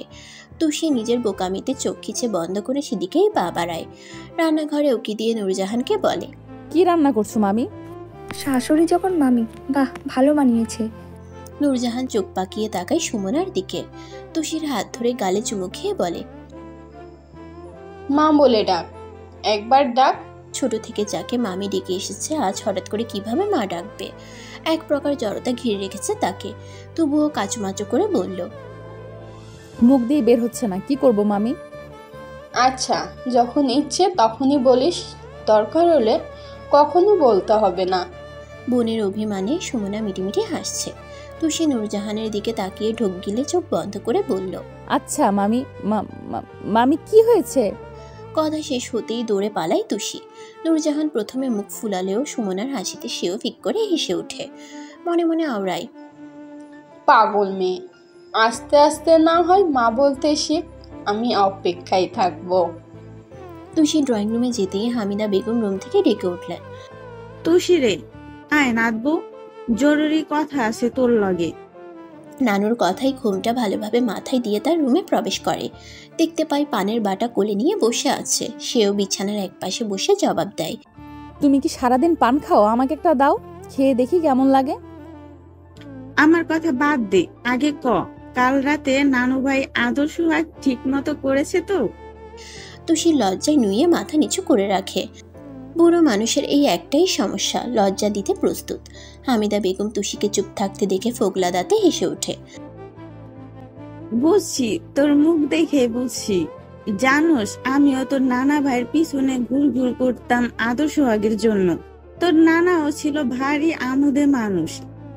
বিয়ের 2 বছর পর্যন্ত রাতে একটু ঘুমাইতে দিত না। আগের মানুষ বোঝোসই তো। এখন যত পারস আদর্শ হক আদায় করে নে, নাতি আমার খুব ভালোবাসে তোরে। তুষি কান দিয়ে অনবরত ধোঁয়া বের হচ্ছে। কি রকম ঠোঁটকাটা কথাবার্তা। সে নিজেকে সামলিয়ে বলল, নানু, তুমি যা ভাবছো তেমন কিছু না।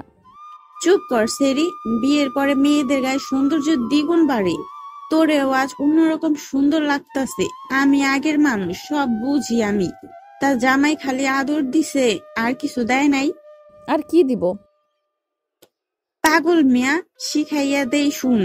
কইবি আমার গহনা লাগবো, শাড়ি লাগবো, এইটা লাগবো, এইসব চাইবি। আরেকটা কথা, প্রতিদিন ওর সামনে শাড়ি পইরা ঘুরঘুর করবি, তাইলে আদরের উপর রাখবো সব সময়। আমরা ছোট কাল থাইকা শাড়ি পরতাম, তোরা বুঝোস না কি সব 3 পিস পইরা ঘুরোস। শাড়ি পরলে জামাই খুশি হয়, বুঝলি? বুঝলাম। তুমি থাকো বুড়ি এইসব নিয়ে, আমি গেলাম, মুখে খালি বাজে কথা। হামিদা বেগম হেসে হাত থেকে পান মুখে পুরলেন। তুষির ভীষণ খিদে পাওয়ায় নূরজাহানকে ডেকে ডাইনিং টেবিলে বসে পড়ে। তুষারের কোনো পাত্তা নেই, সেই যে হারিয়েছে আর বাসায় আসার নাম নেই। তুষির খাওয়ার সময় মাথার ঘুমটা খানিক সরে যায়। কখনো এতটা সময় শাড়ি সামলে রেখেছে কিনা সন্দেহ। আজই শেষ। বুড়ি যতই বলুক কখনো মনের ভুলেও শাড়ি পরবে না। মারিহা রুম থেকে বেরিয়ে খাওয়ার জন্য ডাইনিং টেবিলের সামনে আসে। হঠাৎ তুষির ঠোঁটের দিকে দৃষ্টি যেতেই গলাতেও চোখ আটকে যায়। সাথে সাথে মারিহার বুকের ভেতর মোচড় দিয়ে উঠল। চুলের পানিতে ফ্লোর ভিজতেই তার বুঝার বাকি রইল না রাতে কি হয়েছে। মাথায় এক প্রকার রাগ জেদ কাজ করছে। মেয়েটাকে খুব বেশি ভালোবাসে তুষার। বিয়ে হতে দেরি, কিন্তু ভালোবাসতে দেরি নেই। সব ভালোবাসা কাল তুষির মাঝেই ঢেলেছে। এসব মাথায় বারবার ঘুরতে থাকে মারিহার। রাগে চোখ দিয়ে পানি বের হতেই রুমে চলে যায়। সুমনা বেগমকে জোরে জোরে ডাকতেই রান্নাঘর থেকে দৌড়ে আসেন তিনি। কি হয়েছে? এভাবে চিল্লানোর মানে কি? সকালের নাস্তা করেছিস? তুষির সাথে বসে থাকলেও তো পারিস। মেয়েটাকে সময় দিবি তা না, রুমে চিল্লি করছিস।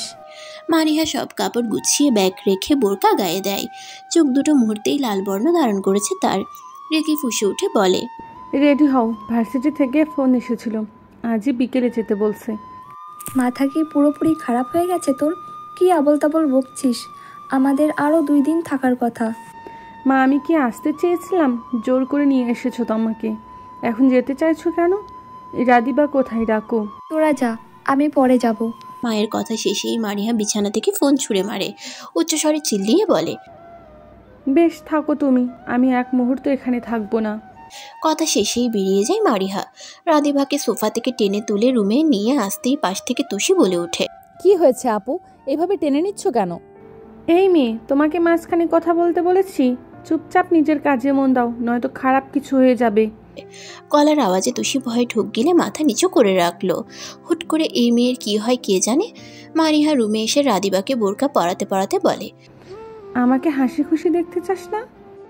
দেখ আপু, এসব উল্টাপাল্টা কি করছিস? হুট করে কি হলো তোর? আমাকে সব বল, এরপর তুই যা বলবি তাই হবে। কি শুনতে চাস? এ বাসায় আমার দম বন্ধ হয়ে আসছে, সহ্য হচ্ছে না এসব। চোখের সামনে দেখলে ইচ্ছে করছে ওই হাসি চিরদিনের জন্য নিভিয়ে দেই, মুখে অ্যাসিড দিয়ে ঝলসে দেই। অসহ্য আপু, 100 বার বুঝিয়েও কোনো লাভ নেই। তুই বাচ্চাদের মতো করছিস। থাপড়িয়ে গাল ফাটিয়ে দেব। তাদের কথার মাঝেই সুমনা সহ নূরজাহান ও মারিহা রুমে প্রবেশ করে। এভাবে সবকিছু গুছাতে দেখে কপাল কুঁচকে বিস্মিত হয়ে বলে, কি হচ্ছে এসব? কোথায় যাচ্ছিস মারিয়া? মারিহা হাতে ব্যাগ নিয়ে নূরজাহানের সামনে দাঁড়িয়ে উত্তর দেয়, সরি খালামণি, এ বাসায় সারা জীবনের জন্য থাকতে চেয়েছিলাম, কিন্তু পোড়া কপালে সব ইচ্ছে পূরণ হয় না। মা থাকুক, আমি আর রাদিবা যাচ্ছি বাসায়। ভার্সিটি থেকে জরুরি কল এসেছে, রাগ করো না প্লিজ খালামণি। আজ কোনোভাবেই যাওয়া যাবে না, কাল সকালে তুষার দিয়ে আসবে। এখন নয়, খেয়ে নে। মা থাকুক বললাম তো, আমি আবার আসবো খালামণি, তুমি তুষিকে নিয়ে যাও। নূরজাহান থামাতে গেলে সুমনা তাকে চুপ করিয়ে বলে, যা দুজন, আদরে বাদর হওয়ার বাকি নেই। আমি যতদিন ইচ্ছে ততদিন থেকে তারপর আসবো। তোর বাবাকে বলে দিস। মারিহা মাথা ঝাঁকিয়ে রাদিবাকে নিয়ে বাসা থেকে বের হয়। তুষি কৌতূহলে তাদের পেছন পেছন আসে। সিঁড়ি বেয়ে নিচে আসতেই তুষারকে দেখে থমকে যায় মারিহা। আজ লজ্জা শরমের মাথা খেয়ে এতদিনের সব কথা বলে দিতে ইচ্ছে করছে। মনের মানুষের মুখে কি সুন্দর স্নিগ্ধ হাসি। কষ্টে চোখ থেকে দুফোঁটা অশ্রু গড়িয়ে পড়তেই তুষারের কথায় হুঁশ ফিরে। কোথায় যাচ্ছিস তোরা? রাদিবা বোনের দিকে তাকিয়ে ফুস করে দীর্ঘশ্বাস ফেলতেই হুট করে মারিহা তুষারকে জড়িয়ে ধরে। দু হাতে শক্ত করে ধরে ঠুকরে উঠে সে। আকস্মিক ঘটনায় তুষার হকচকিয়ে যায়। মারিহাকে আলতো করে থমকে উঠে তুষার। মারিহা, কি করছিস এসব? একটু জড়িয়ে ধরো প্লিজ তুষার ভাই, অনেক ভালোবাসি তোমায়। কেন আমাকে এভাবে কষ্ট দিলে? আমাকে ভালোবাসলে কি খুব বেশি অপরাধ হয়ে যেত? মারিহার কথায় রেগে চোখ মুহূর্তেই লাল হয়ে যায় তুষারের। দু হাতে শক্ত করে ধরে ধাক্কা দিয়ে খানিক দূরে সরায়। মস্তিষ্ক গরম হয়ে গেছে এসব কথা শুনে। নিজেকে কন্ট্রোল করতে না পেরিয়ে ঠাস করে থাপ্পড় মেরে দেয় গালে।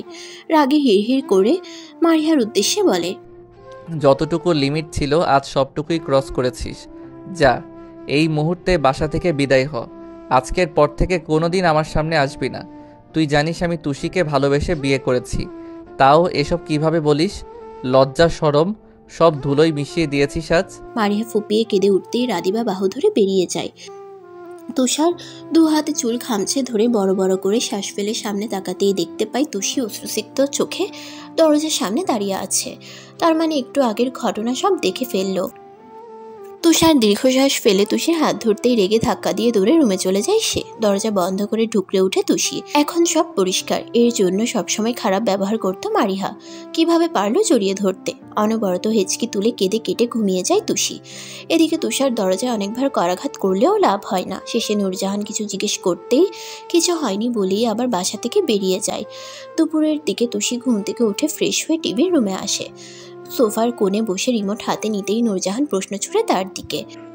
তুষার এখনো বাসায় আসেনি, কি হয়েছে তোদের? আজ সবাই আমার মাথা খারাপ করে দিচ্ছিস। তুষি জবাব না দিয়ে আগের মতোই টিভি দেখাতে মন দেয়। আজ উচিত শিক্ষা দেবে ওই বন মানুষকে। তাকে কেন জড়িয়ে ধরবে? রেগে দাঁতে দাঁত চেপে সেখানেই বসে রইল। নূরজাহান 2-3 বার জিজ্ঞেস করার পরও যখন আশা অনুরূপ উত্তর পেল না, ফুস করে নিঃশ্বাস ফেলে কাজে চলে যায়। যাওয়ার আগে পিছনে ঘুরে চেঁচিয়ে বলে উঠল নূরজাহান, আমার কথা কানে যায় না তোর? উত্তর না দিলে আমি খাবার খেয়ে আমাকে উদ্ধার কর। তুষির তবুও কোনো হেলদোল নেই। সেখানেই আধা ঘন্টার মতো ঘাওড়ামি করে বসে রইল। অতঃপর নিজেই টেবিল থেকে ভাত বেড়ে অল্প খেয়ে আবার রুমে চলে যায়। বিকেলের দিকে আজাদ হোসেন আসার পরপরই তুষি তার সামনে দৌড়ে গিয়ে বলে, মামা আমাকে বাসায় নিয়ে চলো। গায়ের শার্ট খুলে আজাদ হোসেন গায়ে এলিয়ে দেয় সোফায়। তুষির হাত টেনে পাশে বসিয়ে জবাব দেয়, একটু পর তুষার নিয়ে যাবে। কোথায় তুষার? জানি না, তুমি নিয়ে যাবে নাকি বলো, নয়তো একাই চলে যাব। আজাদ হোসেন কপাল কুঁচকে কিছু ভাবছে। তখনই কোথা থেকে নূরজাহান এসে বলে, তোমার ছেলে আর ছেলের বউয়ের মাথার তার সব গেছে। আর এই যে আমাকে দেখছো, দুজনে পাগল করে ছাড়লো। যাও নিয়ে যাও। সকাল থেকে মুখে কুলু পেটে রয়ে গেছে। শত কথা জিজ্ঞেস করলে উত্তর নেই। মামি বললাম তো কিছু হয়নি, মায়ের কথা মনে পড়ছে। নূরজাহানের উদ্দেশ্যে কথা বলেই আজাদ হোসেনকে জড়িয়ে ধরে আবদার করে তুষি। নিয়ে যাবে না? আজাদ হোসেন হেসে মাথায় হাত বুলিয়ে আদর করে বললেন, মায়ের কথা ফেলতে পারি? যাও রেডি হও, দিয়ে আসি। তুষার বাসায় আসলে পাঠিয়ে দেব। তো ছাড়া আজ আসুক বাসায়। বিয়ে করেছে কাল, আজই কিসের অভিমান? নূরজাহান বেগম রেগে কচকচ করতে করতে চলে যায়। তুষি উঠে রেডি হতে রুমে প্রবেশ করে। ব্যাগে টুকটাক কাপড় নিয়ে বোরখা পরে নেয়। সবকিছু নূরজাহান আগে থেকেই বানিয়ে রেখেছিল। তুষি মুচকি হেসে বেরিয়ে আসতেই দেখতে পাই সবাই সেখানে বসে আছে। হামিদা বেগম, সুমনা আর নূরজাহানকে আদর করে তুষি বেরিয়ে আসে আজাদ হোসেনের সাথে। সিএনজিতে উঠে এ বাসায় আস্তে আস্তে প্রায় সন্ধ্যা হয়ে যায়। কলিং বেল দিতেই আমেনা বেগম দরজা খুলে খুশিতে জড়িয়ে ধরে তুষিকে। ভাইকে দেখে খুশি যেন আরও দ্বিগুণ হলো। পিছনে কয়েকবার উকি দিয়েও যখন তুষারকে দেখতে পেল না, তখন তুষির গালে হাত রেখে বলল, তুষার কোথায়? বন্ধুদের সাথে হয়তো। তুষির মন পড়ছিল তোর জন্য, তাই নিয়ে আসলাম। আমেনা বেগম মেয়েকে জড়িয়ে ধরে কেঁদে ওঠে। তখনই বাসার সবাই সেখানে উপস্থিত। জান্নাত, তানহা আর রিমি তুষিকে ধরে খুশিতে চেঁচিয়ে ওঠে। তুষিকে রুমে নিয়ে তাদের কত রকম কথা। তানহা গালে চুমু খেয়ে বলল, তুষার আসেনি? তার সাথে এবার রিমি, জান্নাতও তাল মেলায়। তুষি জবাব না দিয়ে উঠে দাঁড়ায়। গায়ের বোরখা খুলে ওয়াশরুম থেকে শাড়ি চেঞ্জ করে টি শার্ট আর প্লাজো পরে নেয়। গায়ের ওড়না গলায় ভালোভাবে পেঁচিয়ে এসে জবাব দেয়, আসবে হয়তো। সমস্যা কি বলতো? মুখ এমন প্যাঁচার মতো করে রেখেছিস কেন? ঘোড়ার ডিম হয়েছে। ভাইয়ারা কোথায়? অফিসে। আহির আর রাজান একটু বেরিয়েছে, কাছে ঘোরাঘুরি করতে গেল। তুষি ঠোঁট কল করে ওহ বলেই বিছানায় শুয়ে রইল। জান্নাত আর তানহা তুষিকে একা রেখে বেরিয়ে যায়। মামুর সাথে আড্ডা হয় না কতদিন। বিয়ের তোড়জোড়ে আদর খাওয়াও হয়নি, তাই তারা চলে যায় নিচে। রিমি আপাতত চুপচাপ তুষিকে পর্যবেক্ষণ করছে। চোরা চোখে চেয়ে ঠোঁট কামড়ে বলল, এই তুষি, ভাইয়ের সাথে ঝগড়া হয়েছে? আমাকে বল, সাজেশন দি। তোর খবর কি তাই বল। কাল রাত কেমন কাটলো? রাজন ভাই সেই লেভেলের রোমান্টিক। ওই যে গলায় কতগুলো লাভ বাইট দেখতে পাচ্ছি। বিয়ে করবে না বলে পণ করেছিলে, এখন আবার আদর খেয়ে দিব্যি বসে আছো। সবই বুঝি খাই না সুজি। তুষির কথায় ভরকে যায় রিমি। নিজের গায়ে তেল না দিয়ে কিভাবে রিমিকে পচালো। আর ওই রাজনের সকাল থেকে খোঁজ নেই, সামনে পেলেই পেটে ছুরি ঢুকিয়ে দেবে রিমি। কাল রাতে এক বিন্দুও ঘুম আসেনি তার। আদর পাওয়ার তীব্র ইচ্ছে রন্ধ্রে রন্ধ্রে জেগেছে। জ্বালিয়ে মারার জন্য রাজন এসেছিল কাল, ফাজিলের ফাজিল। রিমি চোরের মতো গলার ওড়নাটা আরও ভালোভাবে পেঁচিয়ে মেয়েকে রাগ দেখিয়ে বলল, শয়তান, তোর মতোই সবাইকে ভাবিস? ঠোঁট দুটো দেখছি আস্ত রাখেনি তুষার ভাই। না জানি কি কি করেছে তোর সাথে। ওই জঙ্গলি ভূতের কথা আমার সামনে বলবি না। পারফেক্ট নাম দিয়েছিস তুষি, কাজে দেখিয়ে দিয়েছে কাল। তুষি রেগে ফুসফুস করতেই খিলখিলিয়ে হেসে দৌড়ে চলে যায় রিমি। তুষি ফোন নিয়ে কালকের সব ছবি এক এক করে দেখতে লাগলো। তুষারের বাসায় আস্তে আস্তে রাত 9টা বাজলো। নূরজাহান দরজা খুলে এক প্রকার তিক্ত কথা শুনিয়ে দেয় তাকে। নদবাদজাদা হয়েছিস, সারাদিন কোথায় ছিলি? তুষার মায়ের কথা এক বিন্দুও পাত্তা না দিয়ে ভেতরে ঢুকে রুমে প্রবেশ করতেই চোখ দুটি আপনা আপনি বড় হয়ে যায়। তার সারা ঘর এলোমেলো, তুষির কোনো চিহ্ন নেই।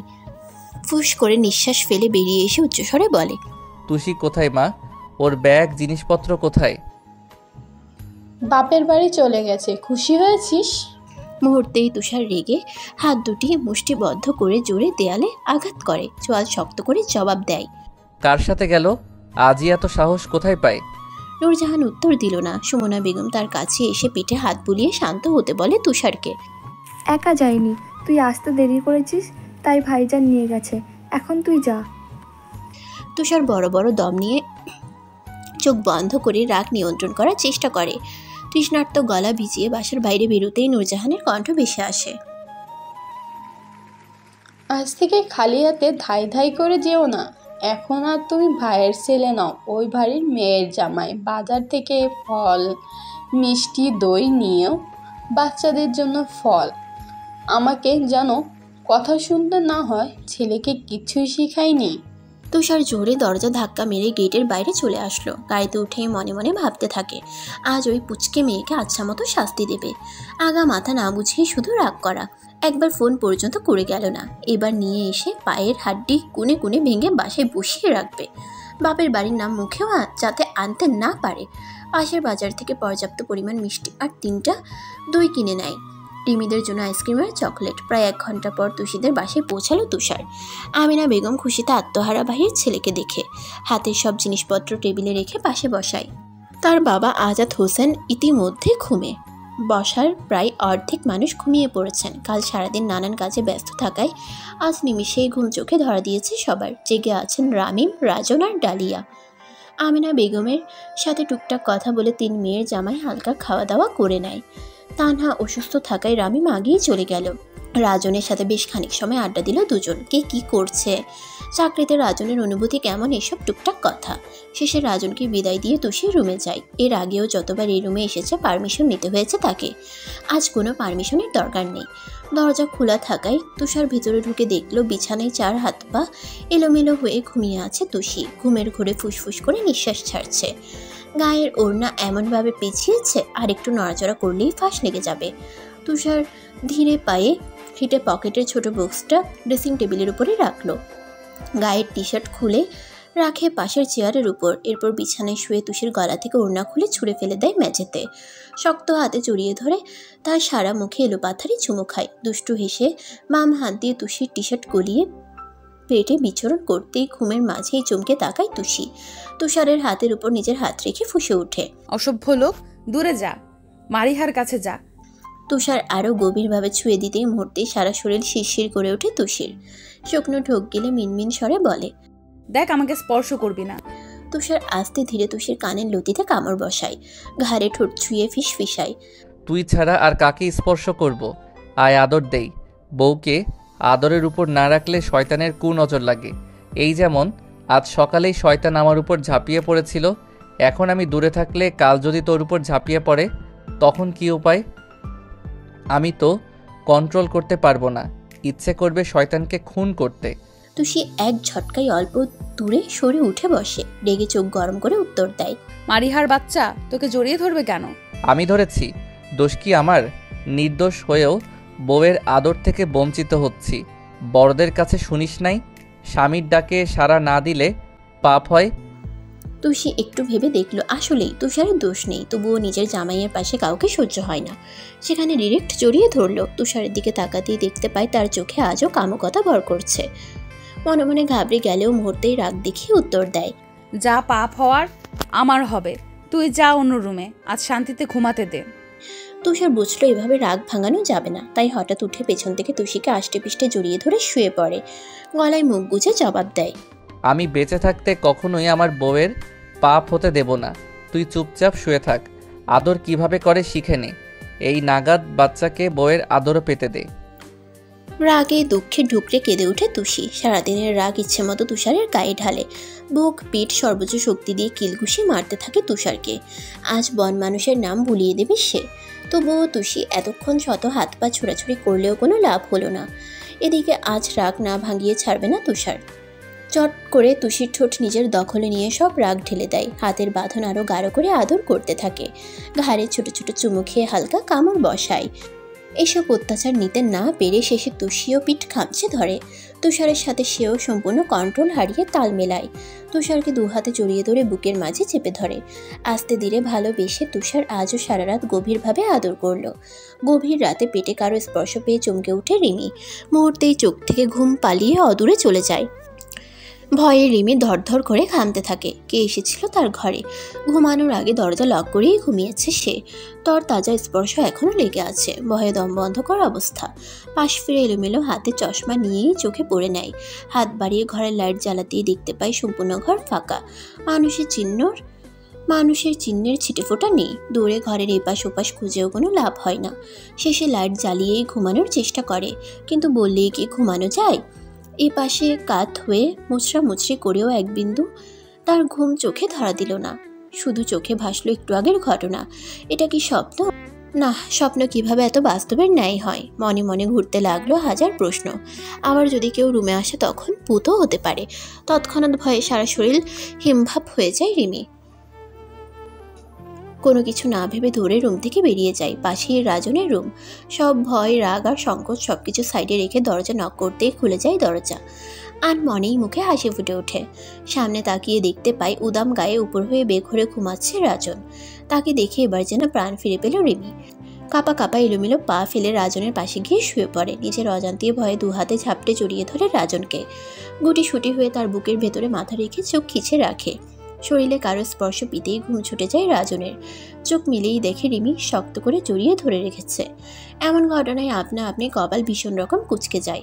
অতঃপর সেও অধর বাঁকিয়ে হেসে সোজা হয়ে রিমিকে নিজের দানবের মতো হাতের বাঁধনে আগলে রাখে। সে এমনভাবে জড়িয়ে ধরে রিমির প্রাণ যায়। তবুও চোরের মতো রাজনের বুকে ঘাপটি মেরে পড়ে রইল। বউকে বুকে রেখে মাথায় চুমু খেয়ে নিশ্চিন্তে দিল এক ঘুম। আজ শত নড়াচড়া করলেও তাকে ছাড়বে না। দরকার হলে বুকের মাঝে ঠুকিয়ে পিষিয়ে মারবে। এভাবে রাজন আস্তে আস্তে সব ভালোবাসা আদায় করে ছাড়বে। শহর জুড়ে বৃষ্টির ঝমঝম শব্দে চারপাশ শান্ত পরিবেশ। গাছের ডাল পাতা বৃষ্টির পানিতে ভিজে একাকার। ব্যালকনির সকল ভেজা ফুলগুলোকে দেখতে একদম সদ্য গোসল করা নববধূর মতো লাগছে। তুষি বিকেলে স্নিগ্ধ আবহাওয়ায় গা ভেজাতে ব্যস্ত। আজ সকাল থেকেই অসীম ধারায় বৃষ্টি হচ্ছে। কখনো তুমুল বাতাসে গাছের ডালপালা ভেঙে যাওয়ার মতো বৃষ্টির দাপটে মন হয়ে যায় অস্থির। ইচ্ছে করে সব ছেড়ে ছুড়ে ঘন বর্ষায় গা ভেজাতে, মুক্ত পাখির মতো এখানে ওখানে ছুটে বেড়াতে। তুষি চোখ বন্ধ করে মেঝেতে বসে বৃষ্টিতে পা পেঁচালো। কখনো পায়ের নুপুরে ঝুনঝুন শব্দ তুলছে, নয়তো বাহারি ফুলের টপ থেকে লাল টকটকে গোলাপ নিজের মুঠোয় নিয়ে ভেজা চুলের মাঝে গুজে রাখছে। দুপুরে সবাই খেয়ে দিয়ে এই আরামদায়ক উষ্ণময় পরিবেশে জম্পেশ ঘুম দিয়েছিল। তুষারও তাকে জড়িয়ে ধরে বুকে নিয়ে ঘুমালেও 30-40 মিনিটের বেশি বিছানায় টিকতে পারেনি তুষি। মন সকাল থেকেই বৃষ্টিতে ভেজার জন্য আনচান করছে। অনেকবার তুষারের সামনে ঘ্যান ঘ্যান করলেও কোনো কাজ হয়নি। উল্টো তুষারের রাগান্বিত হয়ে দিয়েছে এক রাম ধমক। বৃষ্টিতে ভিজার খুব শখ হয়েছে, যা ভিজ, কিন্তু রাতে জ্বর আসলে আমার সাথে ঘুমাতে আসিস, লাথি মেরে ফেলে দিব বিছানা থেকে। তুষির তখন ইচ্ছে করতো লাঠি দিয়ে ওর মাথা ফাটিয়ে দিতে। সব সময় সুযোগ খোঁজার বাহানাই ছিল কখন তুষার বের হবে আর সেই ফাঁকে টুপ করে বৃষ্টি বিলাস করবে তুষি। শেষে বিকেলে তুষারের দু হাতের মাঝ থেকে নিজেকে ছাড়িয়ে ঠোঁট চিপে হেসে ভেজার জন্য দিল এক দৌড়। ব্যালকনির চারপাশে হাত পা নাচিয়ে প্রায় 25 মিনিট ধরে ভিজছে। কখনো এক দৃষ্টিতে বাইরে তাকিয়ে চারপাশ দেখছে, আবার কখনো বিষণ্ণতায় ছেয়ে মন খারাপগুলো অকারণেই ঘিরে ধরছে। আজ তাদের বিয়ে 16 দিন।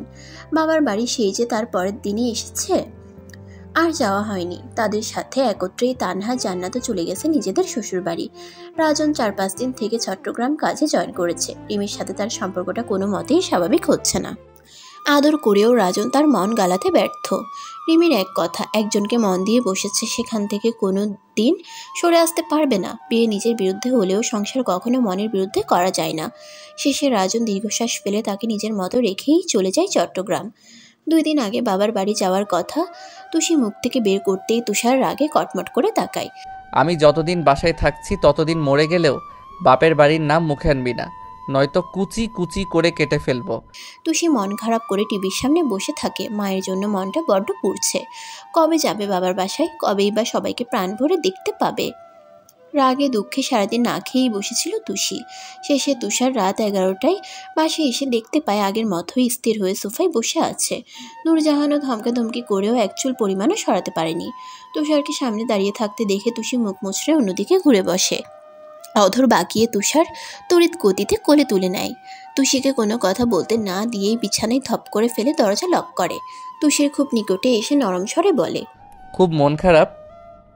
বাবা মায়ের জন্য বুকের ভিতর পুরে ছাই হয়ে যায়, অথচ আমার মতো নাদান ছেলের যে বউ ছাড়া এক রাতও ঘুম হয় না, তার বেলা বউয়ের আদর ছাড়া লবণ ছাড়া তরকারির মতো বিদঘুটে লাগে। বউকে চুমু না খেলে 3 বেলা ভাতেও এনার্জি পাই না। এবার বুঝ, দেশের সুনাগরিক হয়ে আমার মতো জনগণের কষ্ট তুই কি অনুভব করিস না? কিভাবে পারবি এভাবে কষ্টে রেখে বাপের বাড়ি যেতে? চুমু কম হয়েছে? তবে বল, আজ থেকে আরও বেড়ে যাবে, এতে সংসারও হবে ঝামেলা মুক্ত। এসব কথায় তুষের কান ঝাঁঝা করে ওঠে। এই কয়েকদিনে এমন কোনো সময় নেই যে বেহায়া কথা বলে লজ্জা মারেনি তুষিকে। এবারও লজ্জা পেয়ে নাক তরতর করে কাঁপছে তার। পাশ থেকে বালিশ তুষারের দিকে ছুঁড়ে জবাব দেয়, তুই থাক বউ নিয়ে, আমি যাবই। উফ সোনা, বিয়ের পর লজ্জা শরমের মাথা খেয়েছো নাকি? তুমি থেকে একেবারে তুই, ছি, লোকে কি বলবে? না সোনা, আজ থেকে মুখে তুই আনলেই ওই ঠোঁট ছুরি দিয়ে কেটে দেব। তুষির কষ্টে কান্না পায়। এই লোকটা কি তার মন বুঝবে না?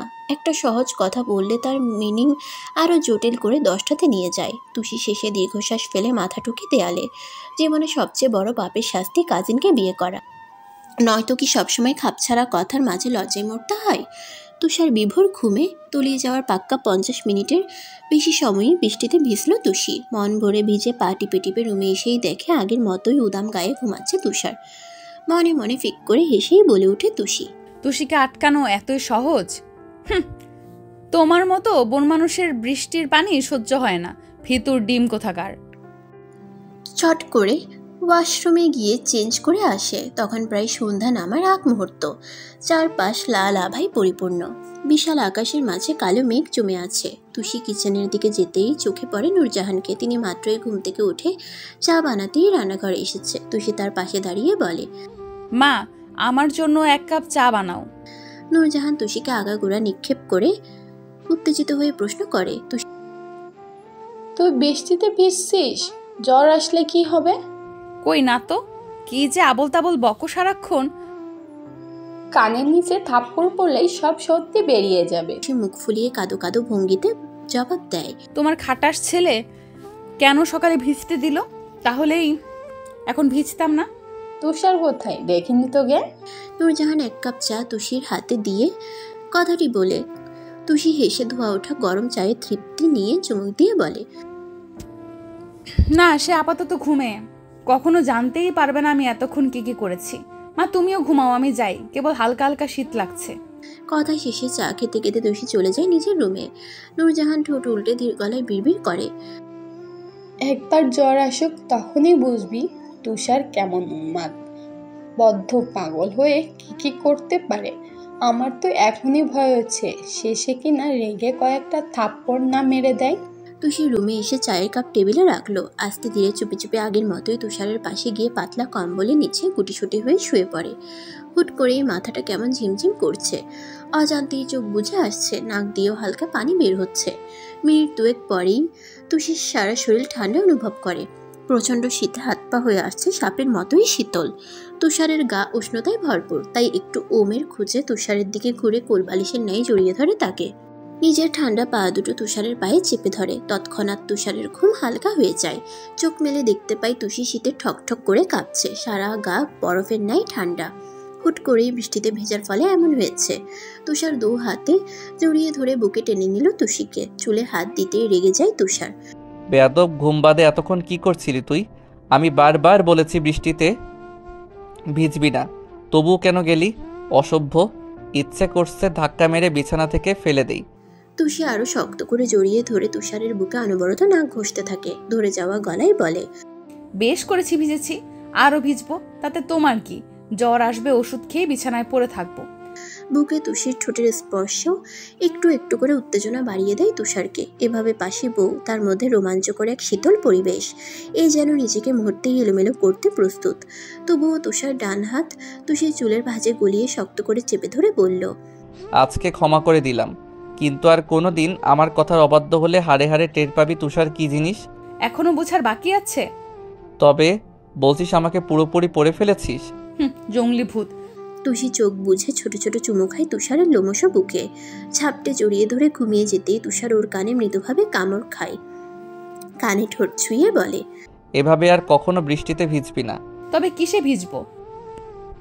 তুই চাইলে এই সুইট মোমেন্টে আমার ভালোবাসায় ভিজে একাকার হতে পারিস। আজ থেকে সকাল সন্ধ্যা যখনই ভিজতে ইচ্ছে করবে আমাকে শুধু একবার বলিস, দেখিস ইচ্ছে মতো ভিজিয়ে দেব তোকে। তুষি লজ্জায় গুটিয়ে যায় আরো। তুষারের ঠোঁটকাটা কথায় মুহূর্তেই সর্বোচ্চ শক্তি দিয়ে কামড় বসে ওর বুকে। ব্যথায় চোখ খিচে বন্ধ করে তুষার ঠোঁট কামড়ে পুনরায় ফিসফিসিয়ে বলে, কামড় দিচ্ছিস কেন? ভিজবি নাকি এখন? আয় তবে ভিজিয়ে দেই। আমার বিন্দুমাত্র আপত্তি নেই।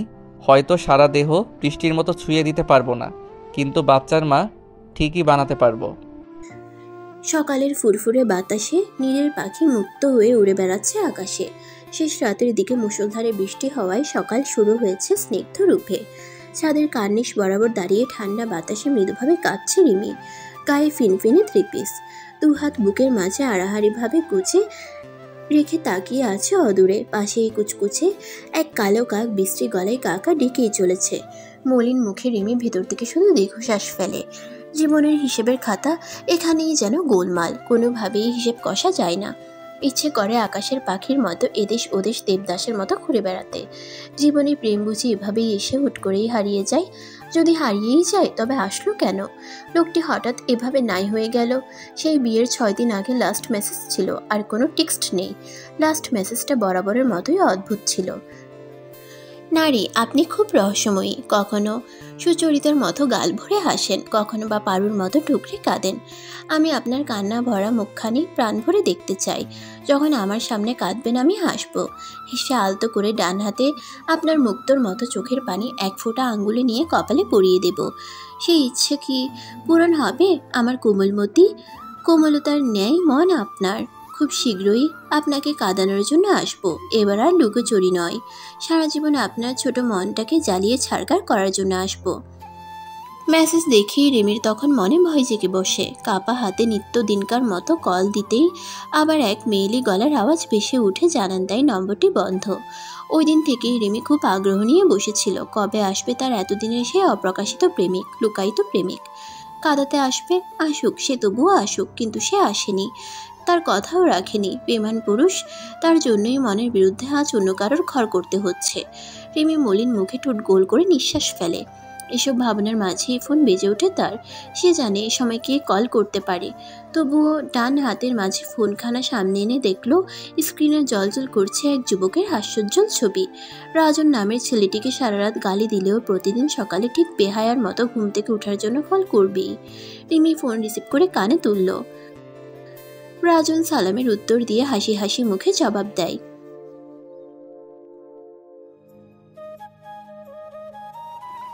রিমি হাসে, এ হাসি বেদনার। ছাদের মেঝের দিকে তাকিয়ে চুপ করে রইল। রাজন জবাব না পেয়ে আবার বলে ওঠে,